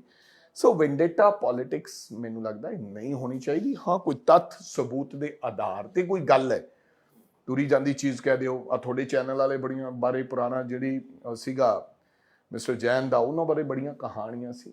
ਕੋਈ ਕਿਸੇ ਦੀ ਗੱਲ ਸੁਣਦਾ ਨਹੀਂ, ਕਿਉਂਕਿ ਟੈਕਸ ਨਹੀਂ ਲੱਗਦਾ ਬੋਲਣ ਵਾਲੇ ਦਾ। ਬੋਲਣ ਵਾਲੇ ਨੇ 2 ਮਿੰਟਾਂ ਜ਼ੁਬਾਨ 'ਚ ਕਹਿ ਦੇਣਾ, ਕਿਸੇ ਨੇ ਕਿਸੇ ਚੈਨਲ ਨੇ ਤੇ ਅਖਬਾਰ ਨੇ ਉਹ ਛਾਪ ਦੇਣਾ। ਮੈਨੂੰ ਯਾਦ ਹੈ ਪਹਿਲਾਂ ਜਦੋਂ ਮੈਂ ਆਲ ਇੰਡੀਆ ਤੋਂ ਆਇਆ ਸੀ, ਕਿਸੇ ਨੇ ਕਿਹਾ ਕਿ ਰਾਜਾ ਵੜਿੰਗ ਟਿਕਟਾਂ 'ਚੋਂ ਗੁਜਰਾਤ 'ਚੋਂ ਪੈਸੇ ਲੈ ਗਏ, ਇਸ ਕਰਕੇ ਇਹਨਾਂ ਨੂੰ ਮੰਤਰੀ ਨਹੀਂ ਬਣਾਇਆ। ਫਿਰ ਮੈਨੂੰ ਮੰਤਰੀ ਬਣਾਇਆ, ਮੈਂ ਪ੍ਰਧਾਨ ਵੀ ਬਣਿਆ ਜੀ। ਸੋ ਮਨ ਘੜਤ ਜਿਹੜੀਆਂ ਕਹਾਣੀਆਂ, ਗੱਲਾਂ ਹੈ, ਖਾਸ ਕਰਕੇ ਜਦੋਂ ਦਾ ਸੋਸ਼ਲ ਮੀਡੀਆ ਤੇ ਮੀਡੀਆ ਦਾ ਜ਼ੋਰ ਫੜਿਆ, ਉਦੋਂ ਫਿਰ ਕੁਝ ਵਿਹਲੇ ਲੋਕ ਮਨ ਘੜਤ ਕਹਾਣੀਆਂ ਸੁਣਾਉਂਦੇ ਰਹਿੰਦੇ। ਕੋਈ ਫਾਸਟ ਟਰੈਕ ਕੋਰਟ ਵੀ ਹੋਣੇ ਚਾਹੀਦੇ ਇਹੋ ਜਿਹੇ ਕਰਪਸ਼ਨ ਕੇਸਿਸ, ਜਾਂ ਟੌਪ ਨੌਚ ਪੋਲੀਟੀਸ਼ੀਅਨਸ ਹੈ ਜਦੋਂ ਉਹਨਾਂ ਦਾ ਨਾਮ ਕਿਤੇ ਆਉਂਦਾ ਹੈ ਤਾਂ ਮੈਨੂੰ ਲੱਗਦਾ ਫਾਸਟ ਟਰੈਕ ਕੋਰਟਸ ਹੋਣ ਜਿਹੜੇ ਕਿ 6 ਮਹੀਨੇ ਜਾਂ 3 ਮਹੀਨੇ ਦੇ ਵਿੱਚ ਹੀ ਫੈਸਲਾ ਸੁਣਾ ਦੇਣ। ਨਹੀਂ, why for the politician fast track court? Why not for everybody? ਜਿਹੜਾ ਕੋਈ ਇਹੋ ਜਿਹੇ ਸੰਗੀਨ ਮਾਮਲਿਆਂ ਵਾਲੇ ਦੋਸ਼ੀ ਹਨ, ਉਹਨਾਂ ਵਾਸਤੇ ਫਾਸਟ ਟਰੈਕ ਕੋਰਟ ਹੋ ਜਾਣ ਸਾਰੇ। ਤੁਹਾਨੂੰ ਪਤਾ ਨਹੀਂ ਕਿ ਇੱਕ ਪੋਲੀਟੀਸ਼ੀਅਨ ਨੂੰ ਕੀ ਖਮਿਆਜ਼ਾ ਭੁਗਤਣਾ ਪੈਂਦਾ। ਪੋਲੀਟੀਸ਼ੀਅਨ ਦੀ ਕੋਈ ਜੇ ਸਹੀ ਜ਼ਮਾਨਤ ਵੀ ਹੋਵੇ ਤਾਂ ਉਹ ਲੈਂਦਾ ਨਹੀਂ। ਪੋਲੀਟੀਸ਼ੀਅਨ ਨੇ ਸਹੀ ਨੇ ਵੀ ਕਿਸੇ ਨੇ ਘਰ ਕਿਰਾਏ ਤੇ ਲੈਣਾ ਹੋਵੇ ਤਾਂ ਉਹਨੂੰ ਮਿਲਦਾ ਨਹੀਂ। ਪੋਲੀਟੀਸ਼ੀਅਨ ਕਿਉਂ? ਮੈਂ ਇਸ ਗੱਲ ਤੇ ਨਹੀਂ, there are a politician those who are very corrupt, ਜਿਹੜੇ ਮਾੜੇ ਲੋਕ ਨੇ, but there are a common people, bureaucracy ਚ ਆਮ ਲੋਕ ਜਿਹੜੇ ਕੋਈ ਛੱਡਦੇ ਹੀ ਨਹੀਂ ਹੈ, ਜਿਹੜੇ ਸਾਰੀਆਂ ਸਰਕਾਰਾਂ ਚ ਆਪਦਾ ਤੋਲ ਮਿਲ ਰੱਖਦੇ ਹੈ, ਜਿਹੜੀ ਮਰਜ਼ੀ ਸਰਕਾਰ ਆ ਜੇ ਉਹਨਾਂ ਦੀ ਕੁਰਸੀ ਪੱਕੀ ਹੈ, they will take the benefits and all that. ਬਹੁਤ ਵੱਡੇ ਇੰਡਸਟਰੀਅਲਿਸਟ ਐਸੇ ਹੈ, ਬਹੁਤ ਵੱਡੇ ਅਸਰਦਾਰ ਲੋਕ ਐਸੇ ਨੇ ਜੀ, ਬਹੁਤ ਬਿਊਰੋਕ੍ਰੇਸੀ ਐਸੀ ਹੈਗੀ ਹੈ, ਪਰ ਹਮੇਸ਼ਾ ਪੋਲੀਟੀਸ਼ੀਅਨ ਚਿੱਟੇ ਕੁੜਤੇ ਪਜਾਮੇ ਵਾਲੇ ਨੂੰ ਕਿਉਂ ਟਾਰਗੇਟ ਕੀਤਾ ਜਾਂਦਾ ਹੈ? ਮੈਂ ਨਹੀਂ ਕਹਿੰਦਾ ਚਿੱਟੇ ਕੁੜਤੇ ਪਜਾਮੇ ਵਾਲੇ ਮਾੜੇ ਨਹੀਂ ਹੈ, ਬਥੇਰੇ ਮਾੜੇ ਹੋਣਗੇ, ਲੇਕਿਨ ਚਿੱਟੇ ਕੁੜਤੇ ਪਜਾਮੇ ਵਾਲੇ ਬਥੇਰੇ ਚੰਗੇ ਵੀ ਹੋਣਗੇ। ਪਰ ਸਵਾਲ ਬਥੇਰੇ ਐਸੇ ਪ੍ਰੈਸ ਰਿਪੋਰਟਰ ਹੈ ਜੀ, those who take the money, ਬਿਲਕੁਲ, ਐਂਡ ਫਿਰ ਉਹਨਾਂ ਦੇ ਮੁਤਾਬਕ ਖਬਰ ਚਲਾਉਣਗੇ ਜੀ। Even that is the corruption. ਬਿਲਕੁਲ ਬਿਲਕੁਲ, ਉਹ ਕਰਪਸ਼ਨ ਹੀ ਖਤਮ ਕਰਨ ਦੇ ਲਈ ਸੋ ਮੇਰੀ ਬੇਨਤੀ ਹੈ, when you do the things positive, ਅਗਰ ਅੱਜ ਹਰ ਵਿਅਕਤੀ ਕਰਪਸ਼ਨ ਤੋਂ ਦੁਖੀ ਹੈ, ਕਾਮਨ ਮੈਨ, ਪਰ ਕਿਤੇ ਨਾ ਕਿਤੇ ਉਹ ਵੀ ਜਿੱਥੇ ਉਹਦਾ ਦਾ ਲੱਗਦਾ ਉਹ ਵੀ ਕਰ ਲੈਂਦਾ ਹੈ, ਬਿਲਕੁਲ, ਪਰ ਕਰਪਸ਼ਨ ਡਾਊਨ ਦਾ ਲਾਈਨ ਜਿੱਦਾਂ ਖਤਮ ਹੋ ਜਾਏਗੀ Amandeep, then public will say ਕਿਸੇ 5 ਬੰਦੇ ਨੂੰ ਫੜ ਕੇ ਅੰਦਰ ਦੇਣ ਨਾਲ ਕਰਪਸ਼ਨ ਖਤਮ ਨਹੀਂ ਹੋਣੀ। ਡਰੱਗਸ ਵਾਲੇ 25 ਬੰਦੇ ਹਮੇਸ਼ਾ ਅਸੀਂ ਗਣਾਉਂਦੇ ਰਹੇ, ਜੋ ਸਾਡੀ ਸਰਕਾਰ ਸੀ, ਅਸੀਂ 400 ਮੁਕੱਦਮਾ ਦਰਜ ਕਰ ਦਿੱਤਾ ਹੈ ਹੁਣ ਤੱਕ, 1800 ਬੰਦਾ ਅਸੀਂ ਫੜ ਲਿਆ, ਫਿਰ ਡਰੱਗਸ ਖਤਮ ਹੋ ਗਈ? ਨਹੀਂ। ਡਰੱਗਸ ਨੂੰ ਖਤਮ ਕਰਨ ਵਾਸਤੇ ਤੁਹਾਨੂੰ ਇੱਕ ਪਲਾਨ ਚੈੱਕ ਆਊਟ ਕਰਨਾ ਪਏਗਾ, ਨਾਟ ਕਿ ਪਕੜੋ ਫੜੋ ਫਲਾ। ਫੜਨਾ ਵੀ ਜ਼ਰੂਰੀ ਹੈ, ਫੜਨਾ ਵੀ ਜ਼ਰੂਰੀ ਹੈ। ਈਵਨ ਕਰਪਸ਼ਨ ਨੂੰ ਖਤਮ ਕਰਨਾ ਸੇ ਸੁਨੇਹਾ ਦੇਣਾ ਵੀ ਜ਼ਰੂਰੀ ਹੈ, ਲੇਕਿਨ ਡਾਊਨ ਦਾ ਲਾਈਨ ਤੁਹਾਨੂੰ ਕੰਮ ਕਰਨਾ ਪਏਗਾ ਜੀ। ਲੋਕਾਂ ਨੂੰ ਇਹ ਦੱਸਣਾ ਪਏਗਾ ਕਿ ਕਰਪਸ਼ਨ ਦੇਣ ਵਾਲਾ ਵੀ ਗੁਨੇਗਾਰ ਹੈ ਔਰ ਲੈਣ ਵਾਲਾ ਵੀ ਗੁਨੇਗਾਰ ਹੈ। ਉਹ ਦੱਸਣਾ ਪਏਗਾ ਕਿ ਪਲੀਜ਼ ਆਪਦੀ ਵਾਰੀ ਦਾ ਵੇਟ ਕਰੋ। ਮੈਂ ਦੇਖਦਾ ਸਾਡੇ ਬਥੇਰੇ ਲੋਕ ਪਿੰਡਾਂ ਦੇ ਵਿੱਚ ਜਦੋਂ ਕਿ ਉਹਨਾਂ ਨੇ ਟਰਾਂਸਫਾਰਮਰ ਲਵਾਉਣਾ ਹੁੰਦਾ ਤੇ ਨਵਾਂ ਮੁੰਡਾ ਆਇਆ ਹੁੰਦਾ JN, ਯੰਗ ਮੁੰਡਾ ਤੁਹਾਡੇ ਵਰਗਾ ਸਾਡੇ ਵਰਗਾ, ਉਹ ਕਹਿੰਦਾ ਕਿ ਸਰ ਤੁਹਾਡੀ ਟਰਨ ਹਜੇ 18 ਲੋਕਾਂ ਨੂੰ ਪਹਿਲਾਂ ਟਰਾਂਸਫਾਰਮਰ ਮਿਲਣਗੇ, ਫਿਰ ਤੁਹਾਡੀ ਟਰਨ ਆਏਗੀ। ਸੋ ਜਿਹੜਾ ਇੰਡੀਅਨ ਹੈ, ਜਿਹੜਾ ਪੰਜਾਬੀ ਹੈ, ਜਾਂ ਜਿਹੜਾ ਪਿੰਡ ਵਾਲਾ ਬੰਦਾ ਹੈ ਸਾਡਾ, ਵਾਸਤਵ ਦੇ ਸੱਚ ਇਹ ਵੀ ਸੱਚ ਹੈ, ਉਹ ਵੇਟ ਨਹੀਂ ਕਰਨਾ ਚਾਹੁੰਦਾ। ਸਾਨੂੰ ਸਿਖਾਇਆ ਹੀ ਨਹੀਂ, ਕਿਊ 'ਚ ਕੋਈ ਲੱਗਣਾ ਹੀ ਨਹੀਂ ਚਾਹੁੰਦਾ। ਫਾਟਕ ਤੇ ਸਾਡੇ ਤੇ ਇਤਰਾਜ਼ ਲਾਉਂਦੇ ਕਿ ਲੋਕ ਹੂਟਰ ਮਾਰ ਕੇ ਟੱਪ ਜਾਂਦੇ, ਇਹ ਪੋਲੀਟੀਸ਼ੀਅਨਸ ਭੀੜ ਭੜੱਕੇ 'ਚੋਂ ਆਪਦਾ ਕੱਢ ਕੇ ਲੈ ਜਾਂਦੇ ਟ੍ਰੈਫਿਕ। ਮੈਨੂੰ ਤੁਸੀਂ ਦੱਸ ਦਿਓ ਕਿ ਜਿਹੜਾ ਫਾਟਕ ਲੱਗਦਾ ਹੈ, ਜਿਹੜਾ ਰੇਲਵੇ ਕ੍ਰਾਸਿੰਗ ਹੈ, ਕੋਈ ਵਿਅਕਤੀ ਜੇ ਪੋਲੀਟੀਸ਼ੀਅਨ ਨਾ ਹੋਤੇ ਹੋਵੇ, ਉੱਥੇ ਹੋਵੇ, ਲਾਈਨ 'ਚ ਕੋਈ ਲੱਗਣ ਨੂੰ ਤਿਆਰ ਹੈ? ਜੀਰਾ ਦਾ ਲੱਗਦਾ ਲੱਗਦਾ ਵਿੱਚ ਫਸਾ ਲਓ। If you go to America, Canada, Australia, ਉੱਥੇ ਰੈੱਡ ਲਾਈਟ ਲੱਗੀ ਹੈ, ਲੋਕ ਰੁਕ ਜਾਂਦੇ, ਲਾਈਨ 'ਚ ਕਿਊ 'ਚ ਖੜੇ ਹੁੰਦੇ ਜੀ। ਅੱਛਾ, ਉਹ JN ਜਦੋਂ ਆਉਂਦਾ ਹੈ ਵਿਚਾਰਾ, JN ਕਹਿ ਰਿਹਾ, ਉਹ UP ਦਾ ਵਰਡ ਹੈ ਹਿੰਦੀ ਦਾ। ਸੋ JE ਸਾਹਿਬ ਨੂੰ ਕਹਿੰਦਾ, ਯਾਰ ਬਾਈ ਦੀ ਗੱਲ ਹੈ ਵੀ ਆਹ ਲੈ 5000 ਰੁਪਈਆ ਤੇ ਮੈਨੂੰ 18 ਤੋਂ ਪਹਿਲਾਂ ਅੱਗੇ ਲਾ ਦੇ ਜੀ। ਉਹ ਕਹਿੰਦਾ ਇਹ 5000 ਕਰ ਰਿਹਾ ਸੀ, ਨਵਾਂ ਮੁੰਡਾ ਜਿਹੜਾ ਨਵਾਂ ਰਿਕਰੂਟ ਹੋਇਆ। ਬਾਈ ਜੀ ਕੁਛ ਨਹੀਂ, ਮੇਰਾ 18ਵੇਂ ਨੰਬਰ ਤੇ ਟਰਾਂਸਫਾਰਮਰ ਹੈ, ਮੈਨੂੰ ਤੁਸੀਂ ਦੂਜੇ ਦੇ ਦਿਓ। ਉਹ ਕਹਿੰਦਾ ਬਹੁਤ ਈਜ਼ੀ ਜੌਬ ਹੈ, ਆਈ ਐਮ ਨਾਟ ਡੂਇੰਗ, ਮੈਂ ਤਾਂ ਅੱਗੇ ਨੰਬਰ ਹੀ ਅੱਗੇ ਪਿੱਛੇ ਕਰਨਾ। ਉਹ ਫਿਰ ਉਹ ਆਦਤ ਪਾ ਦਿੰਦੇ ਵੀ ਉਹ 5000 ਲੈਂਦਾ, ਉਹ ਟਰਾਂਸਫਾਰਮਰ ਲੈ ਜਾਂਦਾ। ਜਿਹੜਾ ਦੂਜਾ ਆਉਂਦਾ ਕਹਿੰਦਾ ਉਹਦਾ ਵੀ ਰੋਕ ਲੈਂਦਾ, ਉਹ ਕਹਿੰਦਾ ਹਾਂਜੀ ਤੁਹਾਡੀ ਟਰਨ ਹੈ, ਨਹੀਂ ਜੀ ਦੂਜੇ ਨੂੰ, ਉਹ ਕਹਿੰਦਾ ਦੂਜਾ। ਫਿਰ ਏਦਾਂ ਕੰਮ ਚੱਲਦਾ ਹੈ ਸਾਰਾ ਜੀ। ਸੋ ਜਿੰਨਾ ਚਿਰ ਅਸੀਂ ਲੋਕਾਂ ਨੂੰ ਇਹ ਸਮਝਾ ਨਹੀਂ ਪਾਵਾਂਗੇ, ਸਾਨੂੰ ਆਪਦਾ ਕਰੈਕਟਰ ਬਦਲਣਾ ਪਏਗਾ, ਮਾਨਸਿਕਤਾ ਬਦਲਣੀ। ਗੁਰਦੁਆਰੇ ਕਈ ਮੱਥਾ ਟੇਕਣ ਜਾਂਦੇ, ਕਈ ਬੂਟ ਚੱਕਣ ਜਾਂਦੇ, ਬਿਲਕੁਲ, ਦੈਟ ਉਹ ਵੀ ਚੋਰੀ ਹੈ, ਬਿਲਕੁਲ ਨਹੀਂ ਚੋਰੀ, ਕਰਪਸ਼ਨ ਹੈ। ਗੁਰਦੁਆਰੇ ਦੇ ਭਾਈ ਕਈ ਮੇਰੇ ਗੁਰੂ ਮਹਾਰਾਜ ਨੂੰ, ਸੱਚੇ ਪਾਤਸ਼ਾਹ ਨੂੰ ਸਿਰ 5 ਵਾਰੀ ਸਿਰ ਝੁਕਾ ਕੇ ਫਿਰ ਇੱਕ ਅੰਗ ਇੱਧਰ ਕਰਦੇ, ਕਈ ਫੜ ਕੇ ਇੱਦਾਂ ਵੀ ਕਰ ਦਿੰਦੇ। ਸੋ ਤਰ੍ਹਾਂ ਦੀ ਦੁਨੀਆ ਹੈ। ਸੋ ਕੱਲੇ ਕੁਝ ਬੰਦੇ ਫੜਨ ਨਾਲ, ਚਾਹੇ ਉਹ ਡਰੱਗਸ ਵਾਲੇ, ਚਾਹੇ ਕਰਪਸ਼ਨ ਵਾਲੇ, ਚਾਹੇ ਉਹ ਗੈਂਗਸਟਰ ਹੈ, ਇਹਨਾਂ ਨੂੰ ਸਾਨੂੰ ਰਾਹ ਦਿਖਾਉਣਾ ਪਏਗਾ, ਸਾਨੂੰ ਇੱਕ ਵਿਜ਼ਨ ਦੇਣਾ ਪਏਗਾ ਕਿ ਆਓ ਇਹ ਨਵੀਂ ਜਗ੍ਹਾ ਤੁਹਾਡੇ ਵਾਸਤੇ ਅਸੀਂ ਚੁਣੀ ਹੈ, this is the new place, ਇਹਦੇ ਤੇ ਚੱਲੋ ਤੇ ਸਭ ਕੁਝ ਠੀਕ ਹੋਏਗਾ ਤੇ ਪੰਜਾਬ ਨੂੰ ਸਹੀ ਰਾਹ ਤੇ ਲੈ ਕੇ। ਰਾਈਟ, ਨਾ ਕਿ ਕੇਵਲ ਕੱਲੀਆਂ ਗੱਲਾਂ ਕਰਨ ਦੇ ਨਾਲ। ਬਹੁਤ ਸਾਰੇ ਲੋਕ ਬਿਜਲੀ ਦੀ ਚੋਰੀ ਕਰਦੇ ਆ, ਬਹੁਤ ਸਾਰੇ ਲੋਕ ਟੈਕਸ ਦੀ ਚੋਰੀ ਕਰਦੇ, ਚੋਰੀ ਤਾਂ ਉਹ ਵੀ ਚੋਰੀ ਹੈ। ਅੱਛਾ, ਇੱਕ ਚੋਰੀ ਤੁਸੀਂ ਫੜਨ ਦੀ ਗੱਲ ਕੀਤੀ ਸੀ, ਜਦੋਂ ਤੁਸੀਂ ਟਰਾਂਸਪੋਰਟ ਮਿਨਿਸਟਰ ਬਣੇ ਤਾਂ ਬੜੇ ਤੁਸੀਂ ਤੇਜ਼ੀ ਦੇ ਨਾਲ ਜੋ ਵੀ ਬੱਸਾਂ ਚੱਲ ਰਹੀਆਂ ਸੀ, ਜਿਨ੍ਹਾਂ ਨੇ ਟੈਕਸਸ ਨਹੀਂ ਭਰੇ ਸੀ, ਉਹ ਬਾਉਂਡ ਵੀ ਕੀਤੀਆਂ, ਉਹਨਾਂ ਤੇ ਕਾਰਵਾਈ ਵੀ ਕੀਤੀ, ਤੇ ਰਾਜਾ ਵੜਿੰਗ ਉਦੋਂ ਸੜਕਾਂ ਤੇ ਜ਼ਿਆਦਾ ਦਿਖਦੇ ਸੀ, ਆਫਿਸਿਸ ਦੇ ਵਿੱਚ ਦਿਖਣ ਦੀ ਬਜਾਏ। ਤਾਂ ਉਹ ਹੋਇਆ ਇਹ ਕਿ ਹਾਈ ਕੋਰਟ ਦਾ ਆਰਡਰ ਆਇਆ, ਬੱਸਾਂ ਵੀ ਬਾਹਰ ਆਈਆਂ ਜਾਂ ਜੋ ਵੀ ਹੋਇਆ, ਤੇ ਤੁਸੀਂ ਦਿੱਲੀ 에ਅਰਪੋਰਟ ਤੱਕ ਪੰਜਾਬ ਸਰਕਾਰ ਦੀਆਂ ਬੱਸਾਂ ਵੀ ਚਲਾਉਣ ਦੀ ਗੱਲ ਕੀਤੀ। ਤੁਸੀਂ ਕੇਜਰੀਵਾਲ ਸਾਹਿਬ ਨੂੰ ਵੀ ਮਿਲੇ ਜਾ ਕੇ, ਤੇ ਉਦੋਂ ਕੀ ਕਮੀ ਰਹਿ ਗਈ ਸੀ? ਇਹੋ ਜਿਹੀ ਕਿਹੜੀ ਟਰਾਂਸਪੋਰਟ ਪਾਲਿਸੀ ਦੀ ਕਮੀ ਰਹਿ ਗਈ ਸੀ ਜੋ ਤੁਸੀਂ ਉਦੋਂ ਕਰਨਾ ਚਾਹੁੰਦੇ ਸੀ, ਉਦੋਂ ਨਹੀਂ ਹੋ ਪਾਇਆ ਤੇ ਹੁਣ ਹੋ ਗਿਆ? ਅਮਨਦੀਪ, ਜੋ ਮੈਂ ਕੀਤਾ, ਮੇਰੀਆਂ ਹਾਈ ਕੋਰਟ ਨੇ ਕੁਛ ਨਹੀਂ, ਮੈਂ ਇਹਨਾਂ ਨੇ ਟੈਕਸ ਨਹੀਂ ਭਰੇ ਸੀ। ਜਦੋਂ ਇਹਨਾਂ ਨੇ ਟੈਕਸ ਭਰਤਾ, ਸਾਰਾ ਟੈਕਸ ਭਰਾਇਆ ਇਹਨਾਂ ਬਾਦਲ ਦੀਆਂ ਬੱਸਸ ਤੋਂ, ਜਦੋਂ ਇਹਨਾਂ ਨੇ ਆਪਦਾ 18 12 ਕਰੋੜ ਰੁਪਇਆ ਭਰਤਾ, ਤਾਂ ਮੈਨੂੰ ਕੋਰਟ ਕਹਿੰਦੀ ਕਿ ਇਹਨੂੰ ਛੱਡ ਦਿਓ। ਮੈਂ ਕਿਹਾ ਨਹੀਂ, ਹੁਣ ਕਾਹਤੋਂ ਛੱਡਣਾ, ਮੈਂ ਤਾਂ ਸਸਪੈਂਡ ਕਰਤਾ ਇਹਨਾਂ ਦੇ ਲਾਇਸੈਂਸ। ਜੀ, now they can apply for a new permits and all that। ਜੀ, ਕਿ ਮੈਂ ਇਹਨਾਂ ਨੇ ਟੈਕਸ ਨਹੀਂ ਭਰਿਆ ਸੀ, ਮੇਰੇ ਕੋਲ ਪ੍ਰੋਵੀਜ਼ਨ ਸੀ ਐਕਟ ਦੇ ਅੰਦਰ ਕਿ somebody is not paying the tax, ਤੁਸੀਂ ਉਹਦਾ ਪਰਮਿਟ ਉਡਾ ਸਕਦੇ ਹੋ। ਮੈਂ ਪਰਮਿਟ ਉਡਾਤੇ ਜਦੋਂ ਇਹਨਾਂ ਨੇ ਟੈਕਸ ਨਹੀਂ ਭਰਿਆ, ਥੋੜਾ ਚਿਰ ਇਹਨਾਂ ਨੂੰ ਮੌਕਾ ਦਿੱਤਾ। ਜੀ, ਫਿਰ ਇਹ ਕੋਰਟ 'ਚ ਗਏ, ਕਈ ਦਿਨ ਇਹਨਾਂ ਦੇ ਉਹ ਸਸਪੈਂਡ ਰਹੇ, ਸਾਰੀਆਂ ਫਲੀਟ ਉਡਾਤੀਆਂ, ਬੱਸਾਂ ਲਾਤੀਆਂ। ਫਿਰ ਇਹ ਗਏ ਕੋਰਟ 'ਚ, ਇਹਨਾਂ ਨੇ ਕੋਰਟ ਕਹਿੰਦੀ ਕਿ ਪੈਸੇ, ਉਹਨਾਂ ਨੇ ਪੈਸੇ ਭਰਤੇ। ਫਿਰ ਉਹ ਮਿਸਟਰ ਤਿਵਾੜੀ ਜੱਜ ਸਾਹਿਬ ਨੇ ਕਿਹਾ ਕਿ ਨਹੀਂ ਯਾਰ, ਹੁਣ ਇਹਨਾਂ ਨੇ ਪੈਸੇ ਭਰਤੇ। ਅਸੀਂ ਆਰਗੂ ਕੀਤੀ, ਉਹਨਾਂ ਕਿਹਾ ਕਿ ਨਹੀਂ, ਚਲੋ ਇਹਨਾਂ ਦਾ ਗੁਨਾਹ ਸੀਗਾ ਜਿਹੜਾ ਇਹਨਾਂ ਨੇ ਪੈਸੇ ਭਰਤੇ ਨਾ, ਇਹਨਾਂ ਦੀਆਂ ਬੱਸਾਂ ਰਿਲੀਜ਼ ਕਰੋ। ਆਰਡਰ ਕੀਤਾ ਉਹਨਾਂ ਨੇ ਬੱਸਾਂ ਦੇ। But not only these buses ਯਾਰ, ਤੁਹਾਨੂੰ ਇਹ ਪਤਾ ਨਹੀਂ, 1 ਲੱਖ ਕਿਲੋਮੀਟਰ ਦੀਆਂ ਐਕਸਟੈਂਸ਼ਨ ਸੀਗੀਆਂ ਜੀ, ਜਿਹੜੀਆਂ ਇਹ 2012 ਚ ਜਸਟਿਸ ਸੂਰਿਆਕਾਂਤ ਦਾ ਇੱਕ ਫੈਸਲਾ ਸੀਗਾ, ਉਹ ਚਲਦੀਆਂ ਆ ਰਹੀਆਂ ਸੀ। ਮਲਟੀਪਲ ਐਕਸਟੈਂਸ਼ਨਸ, ਯਾਨੀ ਕਿ 24 ਕਿਲੋਮੀਟਰ ਦਾ ਰੂਟ ਓਰੀਜਨਲ ਹੁੰਦਾ ਸੀ, ਜਿਵੇਂ ਕਿ ਮੁਕਤਸਰ ਟੂ ਕੋਟਕਪੂਰਾ ਇੱਕ ਰੂਟ ਹੈ 24 ਕਿਲੋਮੀਟਰ, ਇਹਨਾਂ ਓਰੀਜਨਲ ਰੂਟ ਹੈ। ਉਸ ਤੋਂ ਬਾਅਦ ਇਹ 24 ਕਿਲੋਮੀਟਰ ਦੀ ਐਕਸਟੈਂਸ਼ਨ ਲੈ ਸਕਦੇ ਸੀ। ਫॉर एग्जांपल ਅਪ ਟੂ ਬਾਗਾ ਪੁਰਾਣਾ 1 extension, that is a legal extension. ਜੀ, ਇਹਨਾਂ ਨੇ ਕੀ ਕੀਤਾ ਕਿ ਬਾਗਾ ਪੁਰਾਣਾ ਇਹ ਉੱਥੋਂ ਫਿਰ 24 ਚੱਕ ਲਿਆ, ਫਿਰ ਉੱਥੋਂ 24 ਚੱਕ ਲਿਆ, ਫਿਰ ਇਹ ਅੱਗੋਂ ਮੋਗੇ ਪਹੁੰਚ ਗਏ, ਮੋਗਿਓਂ 24 ਚੱਕ ਕੇ ਲੁਧਿਆਣੇ ਮੁੱਲਾਪੁਰ ਪਹੁੰਚ ਗਏ। ਏਦਾਂ ਕਰਦੇ ਕਰਦੇ ਪੰਜਾਬ ਦੇ ਹਰ ਸਟੇਸ਼ਨ ਤੋਂ ਇਹ ਚੰਡੀਗੜ੍ਹ ਪਹੁੰਚ ਗਏ, ਕਿਤੇ ਅੰਮ੍ਰਿਤਸਰ ਪਹੁੰਚ ਗਏ, ਕਿਤੇ ਬਟਾਲੇ ਪਹੁੰਚ ਗਏ, ਕਿਤੇ ਗੁਰਦਾਸਪੁਰ ਪਹੁੰਚ ਗਏ। ਇਹਦੇ ਵਿੱਚ 60,000 ਕਿਲੋਮੀਟਰ ਕੇਵਲ ਬਾਦਲ ਦਾ ਸੀਗਾ। That is my achievement. And Badal ਦੀਆਂ ਐਸੋਸੀਏਟ ਜਿਹੜੀਆਂ ਕੰਪਨੀਆਂ ਸੀ, ਉਹਨਾਂ ਦਾ 20,000 ਕਿਲੋਮੀਟਰ ਸੀਗਾ, ਜਾਨੀ 80,000 ਕਿਲੋਮੀਟਰ। ਜੀ, 20,000 ਆਮ ਲੋਕਾਂ ਦਾ ਵੀ ਸੀਗਾ। ਉਹ 80,000 ਜਸਟਿਸ ਸੂਰਿਆਕਾਂਤ ਦਾ ਫੈਸਲਾ ਜੋ 2012 ਦਾ ਲਟਕ ਰਿਹਾ ਸੀ, ਜਿਹਨੂੰ ਲੋਕ ਕਹਿੰਦੇ ਸੀ ਕਿ ਇਹ ਬਹੁਤ ਵੱਡਾ ਕਪਲਾ ਹੈ, mafia, that was actually mafia.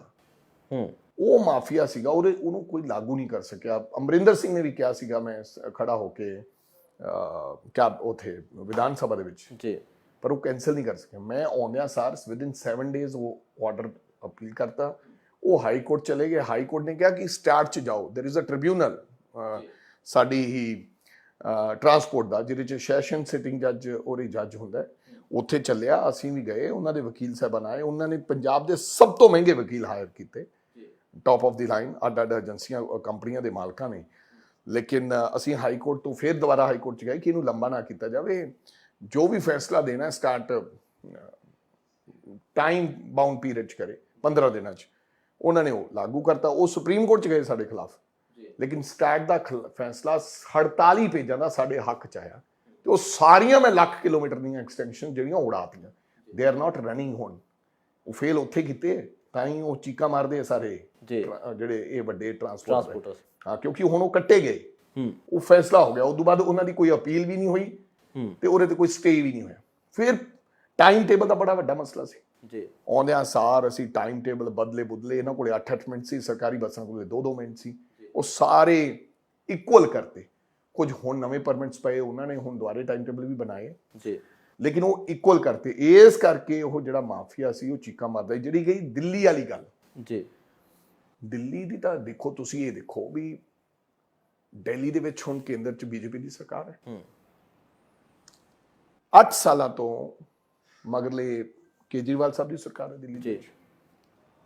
Punjab ਦੇ ਵਿੱਚ ਪਹਿਲਾਂ ਅਕਾਲੀ ਦਲ ਦੀ ਸਰਕਾਰ ਸੀ, ਫਿਰ ਕਾਂਗਰਸ ਆਈ, ਉਹ ਚੱਲਦੀਆਂ ਗਈਆਂ ਬੱਸਾਂ, ਕਿਉਂਕਿ ਬੱਸਾਂ ਹੀ ਉਹਨਾਂ ਦੀਆਂ ਸੀ, ਇੰਡੋ ਕੈਨੇਡੀਅਨ ਬਾਈ। ਫਿਰ ਸਰਕਾਰ ਸਾਡੀ ਆਈ, ਅਮਰਿੰਦਰ ਸਿੰਘ ਰਲਿਆ ਸੀ, ਫਿਰ ਚੱਲਦੀਆਂ ਗਈਆਂ। ਜੀ, ਪਹਿਲੀ ਵਾਰੀ ਉਹ ਅਸੀਂ ਚਿੱਠੀਆਂ ਤਾਂ ਉਦੋਂ ਲਿਖੀਆਂ, ਇਨੀਸ਼ੀਏਟਿਵ ਲਿਆ, ਲੇਕਿਨ ਬਸ ਤੁਸੀਂ ਇਹ ਦੇਖੋ, ਅਸੀਂ 13 ਚਿੱਠੀਆਂ ਲਿਖੀਆਂ, ਮੇਰੇ ਤੋਂ ਪਹਿਲਾਂ ਦੇ ਮੰਤਰੀਆਂ ਨੇ ਵੀ ਲਿਖੀਆਂ, ਮੈਂ ਵਿਧਾਨ ਸਭਾ 'ਚ ਵੀ ਕਿਹਾ, ਉਹਨਾਂ ਤੇ ਕੋਈ ਗੌਰ ਨਹੀਂ ਫਰਮਾਇਆ ਗਿਆ ਕੇਜਰੀਵਾਲ ਸਾਹਿਬ।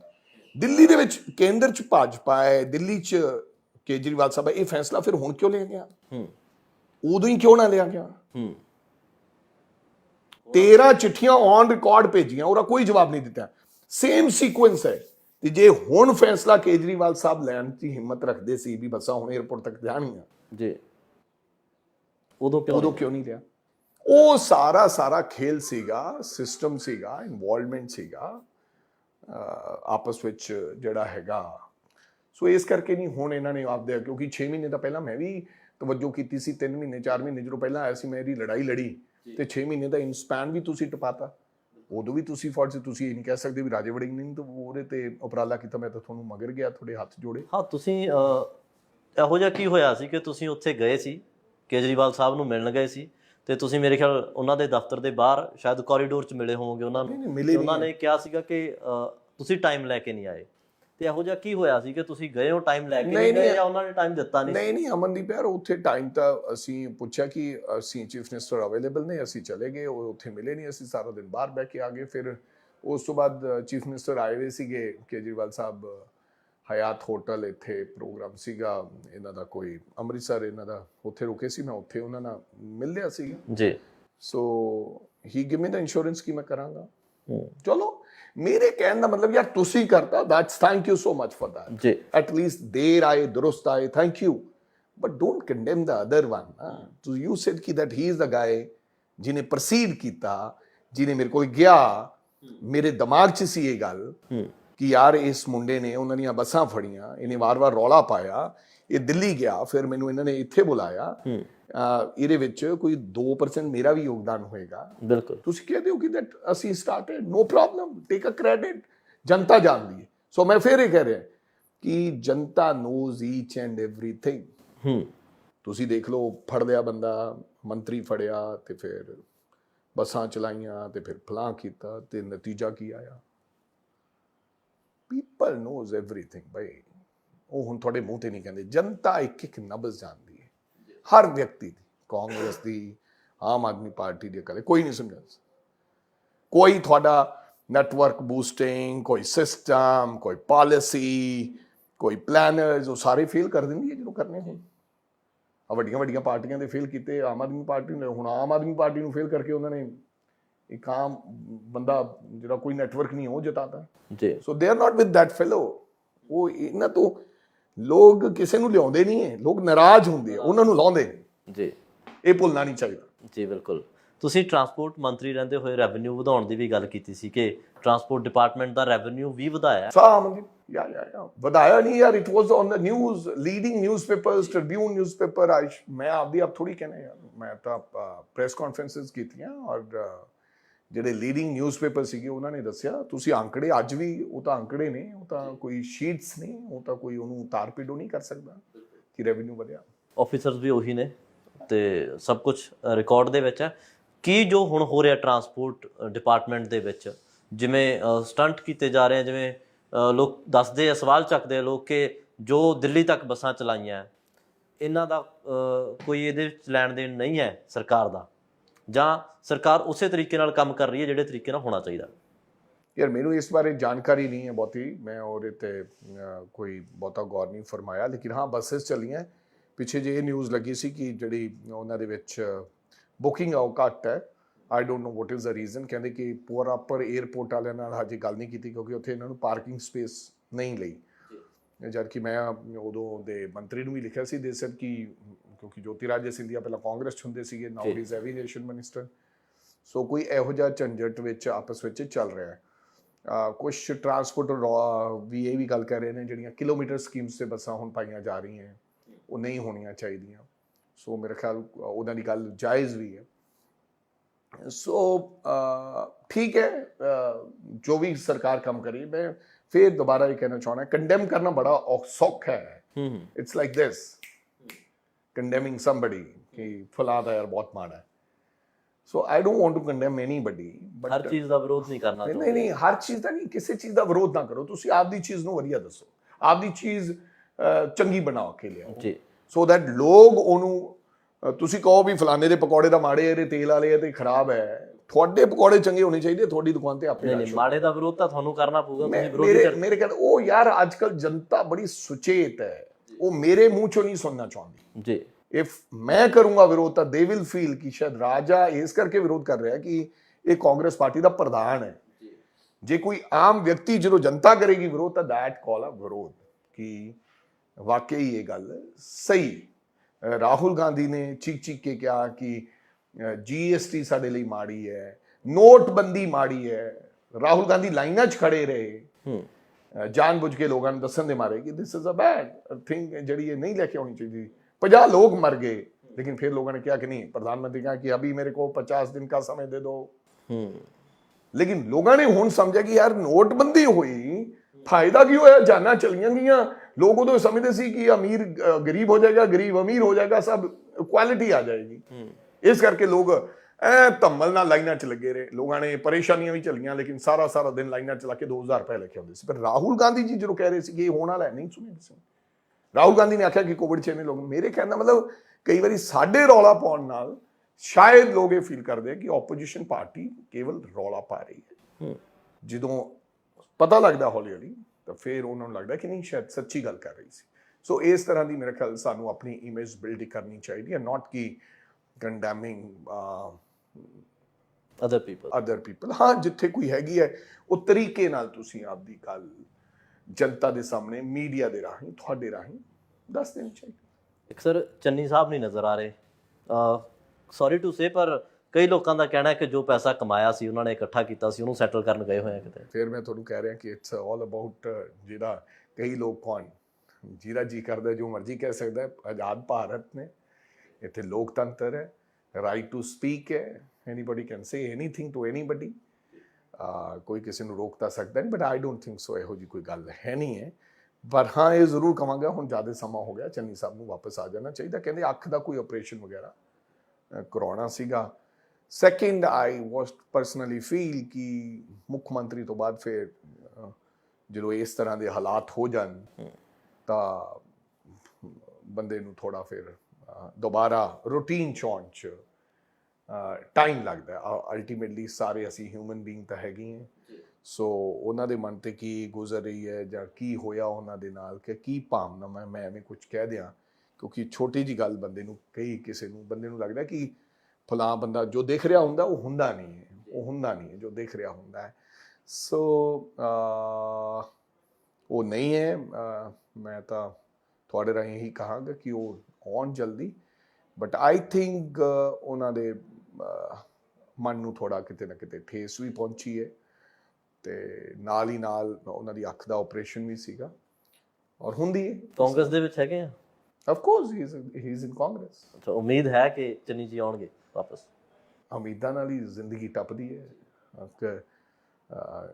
ਕੱਲ ਦੀ ਸਵੇਰ ਹੋਏਗੀ, ਮੈਂ ਸਵੇਰ ਉੱਠਾਂਗਾ, ਉੱਠ ਕੇ ਫਿਰ ਮੈਂ ਆਪਦੇ ਧੰਦੇ ਫਿਰ ਉਸੇ ਰੂਟੀਨ ਨਾਲ ਕਰਾਂਗਾ। ਇਸੇ ਉਮੀਦ ਨਾਲ ਰਾਤ ਟਪਾਉਣੀ ਪੈਂਦੀ ਹੈ। ਪਤਾ ਨਹੀਂ ਉਹ ਸਵੇਰ ਆਉਣੀ ਹੈ ਕਿ ਨਹੀਂ ਆਉਂਦੀ।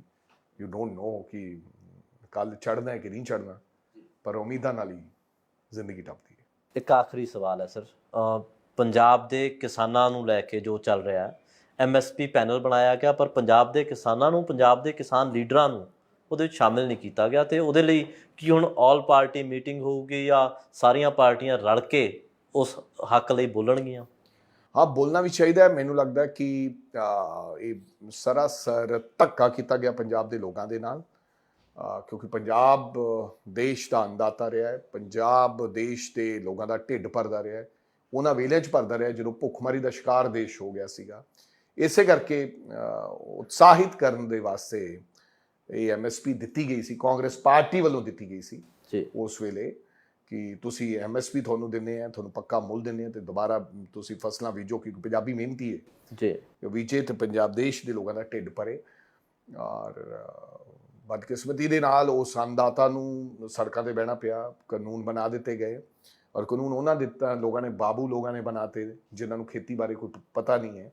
ਕਿਉਂਕਿ ਖੇਤੀ ਦਾ ਕੋਈ ਕਾਨੂੰਨ ਬਣਾਉਣਾ ਤਾਂ ਮੈਨੂੰ ਲੱਗਦਾ ਕਿ ਉਹਦੇ ਵਿੱਚ ਕਿਸਾਨ ਨੂੰ ਜ਼ਰੂਰ ਸ਼ਾਮਿਲ ਕਰ ਲੈਣਾ ਚਾਹੀਦਾ, ਕਿਉਂਕਿ ਜਿਹੜੇ ਹੱਥੀਂ ਆਪਦੀ ਕਿਰਤ ਕਮਾਈ ਕਰਦੇ ਹੈ। ਰਾਜਾ ਵੜਿੰਗ ਬੇਸ਼ੱਕ ਕਿਸਾਨ ਹੈ, ਲੇਕਿਨ ਜਿਹੜਾ ਨਰਮਾ ਗੁੱਡਦਾ ਹੈ, ਬੀਜਦਾ ਹੈ, ਚੁਗਦਾ ਹੈ, ਛਟੀਆਂ ਪੱਟਦਾ ਹੈ, ਠੀਕ ਹੈ, ਟਰਾਲੀ ਭਰ ਕੇ ਲਾਂਗਾ ਲੱਦ ਕੇ ਲੈ ਕੇ ਆਉਂਦਾ ਹੈ, ਉੱਤੇ ਰੱਸੀਆਂ ਬੰਨ੍ਹ ਕੇ, ਉਹਨੂੰ ਜ਼ਿਆਦਾ ਤਜਰਬਾ ਰਾਦਤ ਨਹੀਂ। ਮੈਂ ਵੀ ਕਿਸਾਨ ਦਾ ਪੁੱਤ ਹਾਂ, ਪਰ ਉਹਨੂੰ ਜ਼ਿਆਦਾ ਪਤਾ ਹੈ ਵੀ ਕਿਸਾਨੀ ਕੀ ਹੁੰਦੀ ਹੈ, ਜਿਨ੍ਹਾਂ ਨੇ ਕਿੱਦਾਂ ਰਾਤਾਂ ਨੂੰ ਪਾਣੀ ਲਾਉਣਾ ਜਿਨ੍ਹਾਂ ਨੇ। ਸੋ ਮੈਂ ਸਮਝਦਾ ਕਿ ਦਿੱਲੀ ਦੀ ਜਿਹੜੀ ਲੋਕ ਕਮੇਟੀ ਬਣਾਈ ਹੈ ਨੀਤੀ ਆਯੋਗ ਦੇ ਉਹੀ ਮਾਹਿਰ ਲੋਕਾਂ ਦੀ ਚੇਅਰਮੈਨ ਨੇ ਜਿਨ੍ਹਾਂ ਲੋਕਾਂ ਨੇ ਕਾਲੇ ਕਾਨੂੰਨ ਬਣਾਏ ਸੀ, ਤੇ ਉਹਨਾਂ ਨੇ ਬੜੀ ਚਲਾਕੀ ਦੇ ਨਾਲ ਪੰਜਾਬ ਦੇ ਜਿਹੜੇ ਲੋਕਾਂ ਨੂੰ ਦੂਰ ਰੱਖਿਆ। ਹਾਲਾਂਕਿ ਇਹ ਕਿਹਾ ਗਿਆ ਸੀ 4 ਮੈਂਬਰ ਇੱਥੋਂ ਲਵਾਂਗੇ, ਲੇਕਿਨ ਉਹਨਾਂ ਨੂੰ ਨਹੀਂ ਲਿਆ। ਬਦਕਿਸਮਤੀ ਹੈ, ਬਹੁਤ ਮਾੜੀ ਗੱਲ ਹੈ। ਅਸੀਂ ਇਹਦੀ ਲੜਾਈ ਵੀ ਕਿਸਾਨ ਭਰਾਵਾਂ ਨਾਲ ਪੁੱਛ ਕੇ ਕਿਸਾਨ ਆਗੂ ਸਾਹਿਬਾਨਾਂ ਨਾਲ, ਕਈ ਵਾਰੀ ਫਿਰ ਉਹ ਇਸ ਗੱਲ ਦਾ ਇਤਰਾਜ਼ ਕਰ ਜਾਂਦੇ ਨੇ ਕਿ ਪੋਲੀਟੀਕਲ ਪਾਰਟੀਆਂ ਥੋੜਾ ਸਾਡੇ ਕਾਰੋਬਾਰ 'ਚ ਦਖਲ ਦਿੰਦੀਆਂ, ਲੇਕਿਨ ਕਿਤੇ ਨਾ ਕਿਤੇ ਸਰਕਾਰ ਦੀ ਵੀ ਉਹ ਨਲਾਇਕੀ ਰਹੀ। ਅਮਨਦੀਪ, ਇਹਨਾਂ ਨੇ ਸਹੀ ਸਮੇਂ ਸਿਰ, ਇਹਨਾਂ ਨੂੰ ਚਾਹੀਦਾ ਸੀ ਕਿ ਸਰਕਾਰ ਵੱਲੋਂ ਇੱਕ ਚਿੱਠੀ ਜਾਂਦੀ, ਇੱਕ ਰਿਪਰੈਜ਼ੈਂਟੇਸ਼ਨ ਜਾਂਦੀ, ਸਰਕਾਰ ਦੇ ਨੁਮਾਇੰਦੇ ਜਾਂਦੇ ਐਂਡ ਨੀਤੀ ਆਯੋਗ ਨਾਲ ਗੱਲ ਕਰਦੇ, ਪ੍ਰਾਈਮ ਮਿਨਿਸਟਰ ਨਾਲ, ਹੋਮ ਮਿਨਿਸਟਰ ਨਾਲ ਗੱਲ ਕਰਦੇ ਕਿ ਪੰਜਾਬ ਤਾਂ ਮੋਹਰੀ ਹੋ ਕੇ ਲੜਿਆ ਐਂਡ ਪੰਜਾਬ ਦਾ ਵੱਡਾ ਯੋਗਦਾਨ ਹੈ। ਸੋ ਪੰਜਾਬ ਦੇ ਲੋਕ ਹੋਣੇ ਚਾਹੀਦੇ ਆ। ਤੁਸੀਂ ਗੁਰਪੁਰਬ ਵਾਲੇ ਦਿਨ ਇੱਕ ਪੱਗ ਬਣ ਕੇ ਦੇਸ਼ ਦੇ ਪ੍ਰਧਾਨ ਮੰਤਰੀ ਜੀ ਨੇ ਇਹ ਸੁਨੇਹਾ ਦੇਣਾ ਤਾਂ ਚਾਹਿਆ ਕਿ ਮੈਂ ਕਾਲੇ ਕਾਨੂੰਨ ਵਾਪਸ ਲਵਾਂਗਾ, ਲੇਕਿਨ 1 ਸਾਲ ਦੀ ਜੱਦੋਜਹਿਦ ਦੇ ਬਾਅਦ ਇਸ ਤਰ੍ਹਾਂ ਤਾਂ ਮੈਂ ਸਮਝਦਾ ਕਿ ਜੇ ਪੰਜਾਬੀ ਕਰੜੇ ਨਾ ਹੁੰਦੇ, ਤਕੜੇ ਨਾ ਹੁੰਦੇ, ਬਾਰਡਰ ਤੇ ਉਹ ਬੈਠੇ ਕਿਸਾਨ ਭਰਾ, ਤਾਂ ਫਿਰ ਇਹ ਫੈਸਲੇ ਕਦੇ ਵਾਪਸ ਨਹੀਂ ਆਉਣੇ ਸੀ। ਸੋ ਬੜਾ ਮਦਭਾਗਾ ਇਹ ਫੈਸਲਾ ਰਿਹਾ, ਬਟ ਮੈਨੂੰ ਲੱਗਦਾ ਕਿ ਇਹਦੇ ਤੇ ਸਰਕਾਰ ਤਵੱਜੋ ਦੇਵੇ ਔਰ ਈਵਨ ਪੋਲੀਟੀਕਲ ਪਾਰਟੀਆਂ ਨੂੰ ਵੀ, ਸਾਨੂੰ ਵੀ। ਮੈਂ ਆਉਣ ਵਾਲੇ ਸਮੇਂ 'ਚ ਕਿਸਾਨਾਂ ਦੇ ਕੁਝ ਮੁੱਖ ਆਗੂ ਸਾਹਿਬਾਨਾਂ ਨਾਲ ਕੋਸ਼ਿਸ਼ ਕਰਾਂਗਾ ਮਿਲ ਕੇ ਉਹਨਾਂ ਤੋਂ ਇੱਕ ਲਾਈਨ ਲਈਏ ਕਿ ਸਾਨੂੰ ਕਿਸ ਤਰ੍ਹਾਂ ਤੁਹਾਡੇ ਨਾਲ ਇਸ ਕੰਮ ਦੇ ਵਿੱਚ ਸਹਿਯੋਗ ਕਰਨਾ ਚਾਹੀਦਾ, ਤਾਂ ਜੋ ਕਮੇਟੀ ਦੇ ਵਿੱਚ ਪੰਜਾਬ ਦਾ ਸਾਨੂੰ ਨੁਮਾਇੰਦਗੀ ਮਿਲੇ। ਸੀਐਮ ਆਫਿਸ ਤੋਂ ਕੋਈ ਗੱਲਬਾਤ ਹੋਈ, ਤੁਹਾਨੂੰ ਕੋਈ ਸੁਨੇਹਾ ਆਇਆ ਕਿ ਅਸੀਂ ਐਮਐਸਪੀ ਕਮੇਟੀ ਬਾਰੇ ਕੋਈ ਗੱਲਬਾਤ ਕਰਨੀ ਹੈ? ਨਹੀਂ, ਹਜੇ ਤੱਕ ਕੋਈ ਸੁਨੇਹਾ ਨਹੀਂ ਆਇਆ ਚੀਫ ਮਿਨਿਸਟਰ ਦੇ ਆਫਿਸ 'ਚ, ਹਜੇ ਤੱਕ ਕੋਈ ਸੁਨੇਹਾ ਨਹੀਂ ਆਇਆ। ਸ਼ੁਕਰੀਆ ਸਰ। ਇਸ ਤਰ੍ਹਾਂ ਦੀ ਗੱਲਬਾਤ, ਇਸ ਤਰ੍ਹਾਂ ਦੇ ਜ਼ਰੂਰੀ ਮੁੱਦੇ ਲੈ ਕੇ ਆਉਂਦੇ ਰਵਾਂਗੇ ਤੇ ਦੇਖਦੇ ਰਹੋ ਪੰਜਾਬ ਟੂਡੇ।